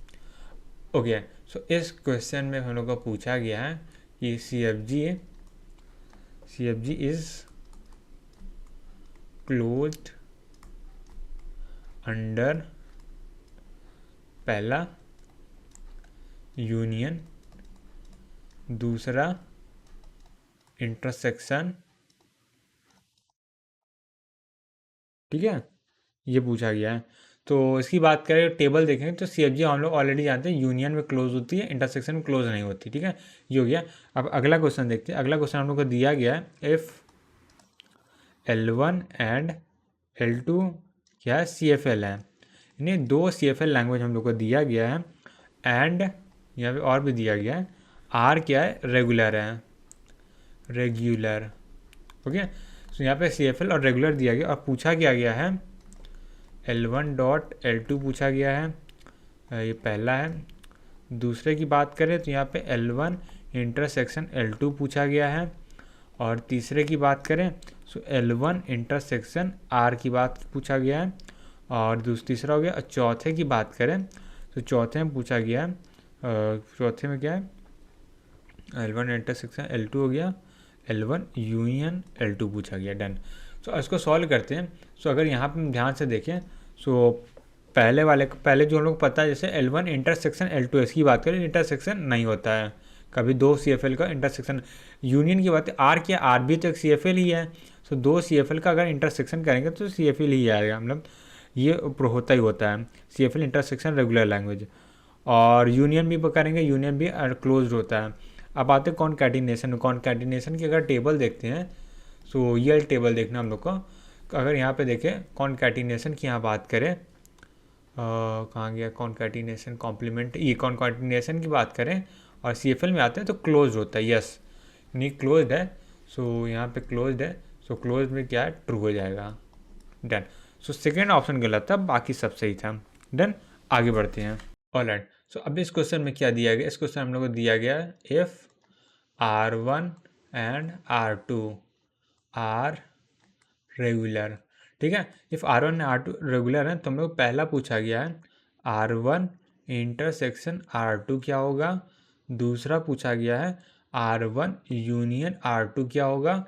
तीसरा पूछा गया है, तीसरा क्या होता है, वेट, समेशन स्ट्रिक R1 क्या होगा, और ये हो जाएगा तीसरा। चौथा क्या होगा, R1 का होल एस्ट्रिक क्या होगा। ठीक है, सो अभी पूछा क्या रेगुलर है कि नहीं है, which one of regular, which of these are regular. ठीक है, ये पूछा गया है। ठीक है, लास्ट क्वेश्चन में मैं लिखा था कि नहीं, सो जैसे पूछा गया था, क्वेश्चन लिखना भूल गया, तो क्या था, तो ये क्या है, विच ऑफ दिस आर, मैं लिख देता क्वेश्चन, या question which of these are C F L. Then, यहाँ पे सी एफ एल पूछा था। ठीक है, सो अब यहाँ पे आते हैं, यहाँ पे क्या है, हम लोग को रेगुलर पूछा है। सो अगर हम ध्यान से देखें, सो रेगुलर दो का इंटरसेक्शन क्या होता है, वो तो रेगुलर ही होता है। डन, ये तो हम लोग जानते हैं। और यूनियन की बात करें, सो यूनियन रेगुलर क्या सब में क्लोज होता है। डन, सबके सही होंगे। सो अगर यहाँ की बात करें यार, थर्ड ऑप्शन की, थर्ड ऑप्शन में एक पॉइंट है। थर्ड ऑप्शन पॉइंट क्या है, अगर ये कोई, ये क्या है, कॉम्प्लीमेंट की बात कर रहा है। ठीक है, यानी कि क्या है, ये R1 का कॉम्प्लीमेंट की बात कर रहा है। सो कॉम्प्लीमेंट में क्या होता है, फाइनल नॉन फाइनल एक्सचेंज हो जाती है आपस में स्टेट बस। और किसी में भी एस्ट्रिक लगाओ, हम लोगों ने पढ़ा था, तो वो जनरली क्या होता है, रेगुलर ही होता है। जनरली का 99% टाइम क्या होता है, रेगुलर ही होता है। ओके, सो अब क्या क्वेश्चन अगला देख लेते हैं।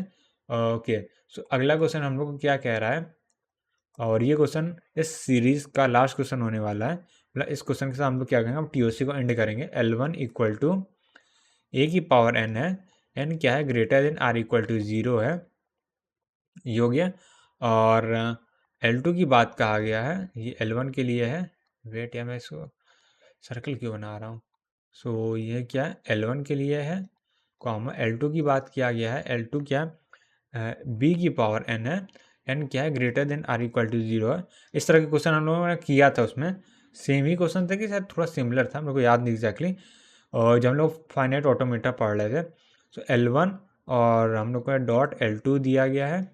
और दूसरा ऑप्शन क्या दिया गया है, L1 dot L2 equal to L1 L2 are equal to regular. यहाँ पे L1 L2 क्या है, रेगुलर है, ये पूछा गया। और यहाँ से क्या है, L1 ए की पावर n बी की पावर एन है, एन क्या है greater than or equal to zero है, wait or equal to zero. So इनमें से हम लोग पूछा गया कौन सा ऑप्शन सही है कौन सा गलत है, ये है। तो अब इसका सॉल्यूशन देखते हैं, सॉल्यूशन क्या होगा। सबसे पहले यहाँ देखते हैं ए की पावर एन है, बी की पावर एन, दो रेगुलर लैंग्वेज की बात कर रहे हैं, ये भी रेगुलर है ये भी रेगुलर है, आपस में अलग अलग देखे तो दो रेगुलर लैंग्वेज कॉन्कैटिनेशन रेगुलर होती है, तो ट्रू है, डन। अब आते हैं क्या दोनों का जो कॉन्कैटिनेशन करेंगे यानी दोनों का मल्टीप्लाई करेंगे तो क्या ये बनेगा, ये नहीं बनेगा, ये गलत है।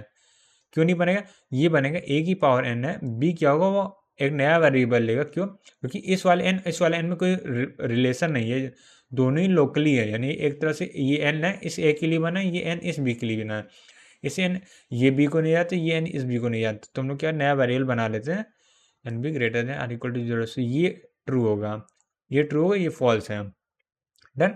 ओके, सो यहाँ से हम लोग का पूरा टीओसी क्या होता है, wait T H E D and okay. So सबसे पहले आप लोग क्लैप कर सकते हैं अपने लिए, क्योंकि हम लोगों ने अपने पूरा सीरीज़ कहने जो जर्नी उनका सबसे पहला सब्जेक्ट ख़त्म कर दिया। मैं बहुत समय से कंपाइलर डिज़ाइन को स्टॉप करके रखा हुआ तो क्योंकि मेरे को टी सबसे पहले एंड करना था, क्योंकि हम लोग 10-15 दिन हो गया है हम लोग को सब्जेक्ट एंड नहीं किया, तो हम लोग को वो फीलिंग नहीं आ रही थी। सो हम लोगों ने टी को एंड कर दिया। अब हम लोग को करना क्या है, टी को अब हम लोग क्या बेस बन गया, हम लोग का बेस बन गया। हम लोग क्या करना है, पी वाई क्यू लगाने हैं, पी वाई क्यू लगाने हैं। सो सबसे पहले बेस बनने के बाद रिवीजन करने हैं, रिवीजन ओके, रिवीजन करने। दूसरा क्या है, तो यहाँ जो करना है उसमें नोट कर, पहला रिवीजन हो गया, दूसरा मल्टी। तो मेरा टारगेट क्या था 3+ रिवीजन करने, ठीक है। तो एक बार मैंने क्या है रिवीजन यहाँ पे कंप्लीट कर लिया। अब बहुत लोग बोलेंगे रिवीजन का ये तो हम लोग पढ़े हैं, बट मेरे हिसाब से तो एक बार रिवीजन हुआ, फिर भी मैं 3 से 4 बार रिवीजन करूँगा भी, और इसी चैनल पर इसका वीडियो भी बनाने वाला हूँ, ठीक है। सो ये हो गया, अब ये रिवीजन कर लिया। अब उसके बाद हम लोग क्या करें, पी वाई क्यू लगाने हैं, पी वाई क्यू ये लगाना है। पी वाई क्यू को भी मेरे को 3 बार तो ऑलरेडी रिवाइज करना है, तो first time p y q मैं ऑलरेडी लगा रहा हूँ, मैंने 20-25 क्वेश्चन सॉल्व भी कर रहे हैं, ज़्यादा नहीं किया अभी। सो उसको भी मेरे को सोचा अब बहुत फास्ट अप करना है, क्योंकि अब यहाँ टी एंड हो गया, तो मैं क्या करूँगा थोड़ा सा ज़्यादा पी वाई क्यू लगाऊंगा। यानी एक वीडियो में ऑलरेडी 10 पी वाई क्यूज मैं लगा रहा था, पर उसको 10 से 20 कन्वर्ट करने ट्राई करूँगा, डन। ये हो गया। और तीसरा क्या है, यहाँ मॉक देना है, मॉक प्लस एनालिसिस, क्योंकि बहुत लोग एनालिसिस का पार्ट भूल जाते हैं, बट मेरे हिसाब से मॉक देना जितना जरूरी उससे भी ज़्यादा जरूरी एनालिसिस करना है, क्योंकि एनालिसिस नहीं करेंगे तो कोई फ़ायदा नहीं होगा, उससे हम लोग पता चलता है हम लोग गलती क्या कर रहे हैं, क्या रिवीजन करने की ज़रूरत है, डन। सो ये चीज़ 3 चीज़ है जो हम लोग को प्रैक्टिस करना है, और राइट। सो बेस हम लोग को यहाँ पे क्लियर हो चुका है, रिवीजन हम लोग को करना बाकी है, पी वाई क्यू करना बाकी है, पी वाई क्यू जो हम लोग कर रहे हैं। सो ये है। सो यार इस जर्नी को भी एंड करते हैं, अब मिलते हैं यार नए वीडियो में। अब नए वीडियो मतलब अब कल जब आप लोग वीडियो देखेंगे तो कल मैं अपलोड करने वाला कंपाइलर डिज़ाइन के है, और बैकएंड में मैं क्या पढ़ रहा हूँ वो मैं बता देता हूँ थोड़ा सा। तो बैकएंड में मैं अभी मैथमेटिक्स स्टार्ट कर रहा हूँ, और 2-3 दिन में मैं कंप्यूटर नेटवर्क्स भी स्टार्ट करने वाला हूँ, मतलब मतलब कंप्यूटर नेटवर्क स्टार्ट करूँगा। और मैथ में मैंने, अगर मैं मैथ की बात करूँ, सो मैथ में मैंने क्या कवर किया, कैलकुलस जो है वो कुछ हद तक कवर कर लिया है, लीनियर अलजेब्रा हो गया वो आधे से ज़्यादा हो गया है, और उसके बाद प्रोबेबिलिटी है वो मैं अभी पढ़ रहा हूँ, डन। तो प्रोबेबिलिटी मैंने जस्ट स्टार्ट ही किया, मतलब अभी फिर भी 10+ लेक्चर बचे हुए हैं। लीनियर अलजेब्रा के भी मतलब 3 से 4 लेक्चर बचे हुए हैं, और कैलकुलस का मेरे को याद नहीं कितने हैं। इतना चीज़ मैं कर रहा हूँ मैथ कंप्लीट करने के लिए। सो इससे मेरा मैथ कंप्लीट हो जाएगा। अब मैथ के बाद फिर अब बचता है क्या है, अभी कोर सब्जेक्ट बचते हैं, ठीक है। टी का कंपाइलर डिज़ाइन जो है वो मेरा चल रहा है, कंपाइलर डिज़ाइन। सो मैं भी इस मंथ में तो कंपाइलर डिज़ाइन तो एंड ही हो जाएगा, मुझे पता है। अभी 10-15 दिन में मैं नेक्स्ट 2 वीक्स में कंपाइलर डिज़ाइन एंड करने वाला हूँ, क्योंकि कंपाइलर डिज़ाइन सिलेबस बहुत ज़्यादा छोटा है। टी कंपाइलर के सिलेबस कंपेरेटिवली कम है। जब DBMS हो गया या फिर कंप्यूटर नेटवर्क हो गया, CO ये सब थोड़ा कंपेयर करते हैं तो थोड़ा छोटा पड़ता है। तो इसलिए मैं इसको पहले ख़त्म करना चाहता था, ताकि मेरा कॉन्फिडेंस आ जाए कि कॉन्फिडेंस क्या आ जाए कि मैं कुछ सब्जेक्ट ख़त्म कर लिए तो उसके PYQ वगैरह मैं आने स्टार्ट कर, मॉक देना स्टार्ट कर दूँ, ठीक है। ये था। सो अभी मेरे को मॉक देना है, इसका। सो अब मैं क्या करूँगा, इसका नेक्स्ट संडे को यानी संडे को मैं फुल लेंथ मॉक टेस्ट दूंगा जिसमें सारा सिलेबस आएगा टीओसी का। सो सैटरडे को क्या होगा, जिस सैटरडे को हम रिवाइज करेंगे, सैटरडे को हम लोग फुल क्या करेंगे और टीओसी रिवाइज करेंगे, मतलब ट्राई करेंगे फुल करने का, क्योंकि इतना छोटा सिलेबस भी नहीं है कितना हो सके। तो फिर भी हम लोग फुल जितना हो सके उतना रिवाइज करेंगे, ट्राई करेंगे, ताकि देखते कितना हो पाता है। और मेरे को भी आइडिया नहीं है, मैंने कभी ऐसा किया नहीं है कि पूरा चैप्टर ही एक बार में बैठ कर रिवाइज कर लिया, चैप्टर प्लस पूरा सिलेबस सब्जेक्ट ही, देखते कैसा होगा। तो मैं ट्राई ये करूँगा सैटरडे को पूरा फुल रिवाइज करने का, संडे को मॉक टेस्ट देने का, और मॉक टेस्ट के बाद क्या होगा, मैं पीवाईक्यू भी सॉल्व करने वाला हूँ। तो ये भी मैं करने वाला, सैटरडे संडे यानी पूरा टीओसी डे होगा, जैसे हर बार ही वैसे टीओसी डे ही होता है, क्योंकि कंपाइलर डिज़ाइन में मैंने इतना कवर नहीं किया है, कुछ पार्सर वगैरह कुछ कवर हो जाए ना तो मैं पूरा मॉक देना स्टार्ट करूँ, तो पार्सर वगैरह एक बार थोड़ा सा हो जाएगा, पार्सर के बाद मैं पीवाईक्यू और मॉक में जाऊँगा, अभी नहीं, क्योंकि कुछ हुआ ही नहीं उसमें। तो ये कंपाइलर डिज़ाइन में कर रहा हूँ, और फिर मैं मैथ का देखता हूँ, मैथ में मैं लीनियर अलजेब्रा स्टार्ट करने का सोच रहा हूँ, उसके बाद मैं कैलकुलस से प्रोबेबिलिटी में स्टार्ट करूँगा। सो देखते हैं, अभी मैं 2-3 दिन में पता चल जाएगा आपको। अभी मैं सोच रहा हूँ 1-2 दिन क्या है ना, कंपाइलर डिज़ाइन ही ले लेता हूँ, उसके बाद मैं देखता हूँ कि क्या स्टार्ट कर सकते हैं। ओके, मतलब नेक्स्ट वीक ही हम लोग का नया सब्जेक्ट कुछ ना कुछ स्टार्ट होने वाला है। तो अभी मंडे बोलो, आज कौन सा, आज 10 तारीख है ना। सो 10 मतलब आप जब वीडियो देखेंगे तो 10 ही होगी। ओके, सो 10, 11, 12 3 दिन तो मतलब वो आने वाला, कंपाइलर डिज़ाइन ही आने वाला है। उसके बाद 12 को या 30 से मैं वो को स्टार्ट करूँगा, लीनियर अलजेब्रा से स्टार्ट करूँगा, उसके बाद प्रोबेबिलिटी स्टार्ट करूँगा या कैलकुलस स्टार्ट करूँगा। डन। सो ये है। सो बस यार, आज की वीडियो में इतना ही। अब मिलते हैं नेक्स्ट वीडियो में, यानी कंपाइलर डिज़ाइन के वीडियो में। तब तक के लिए बाय बाय, टेक केयर।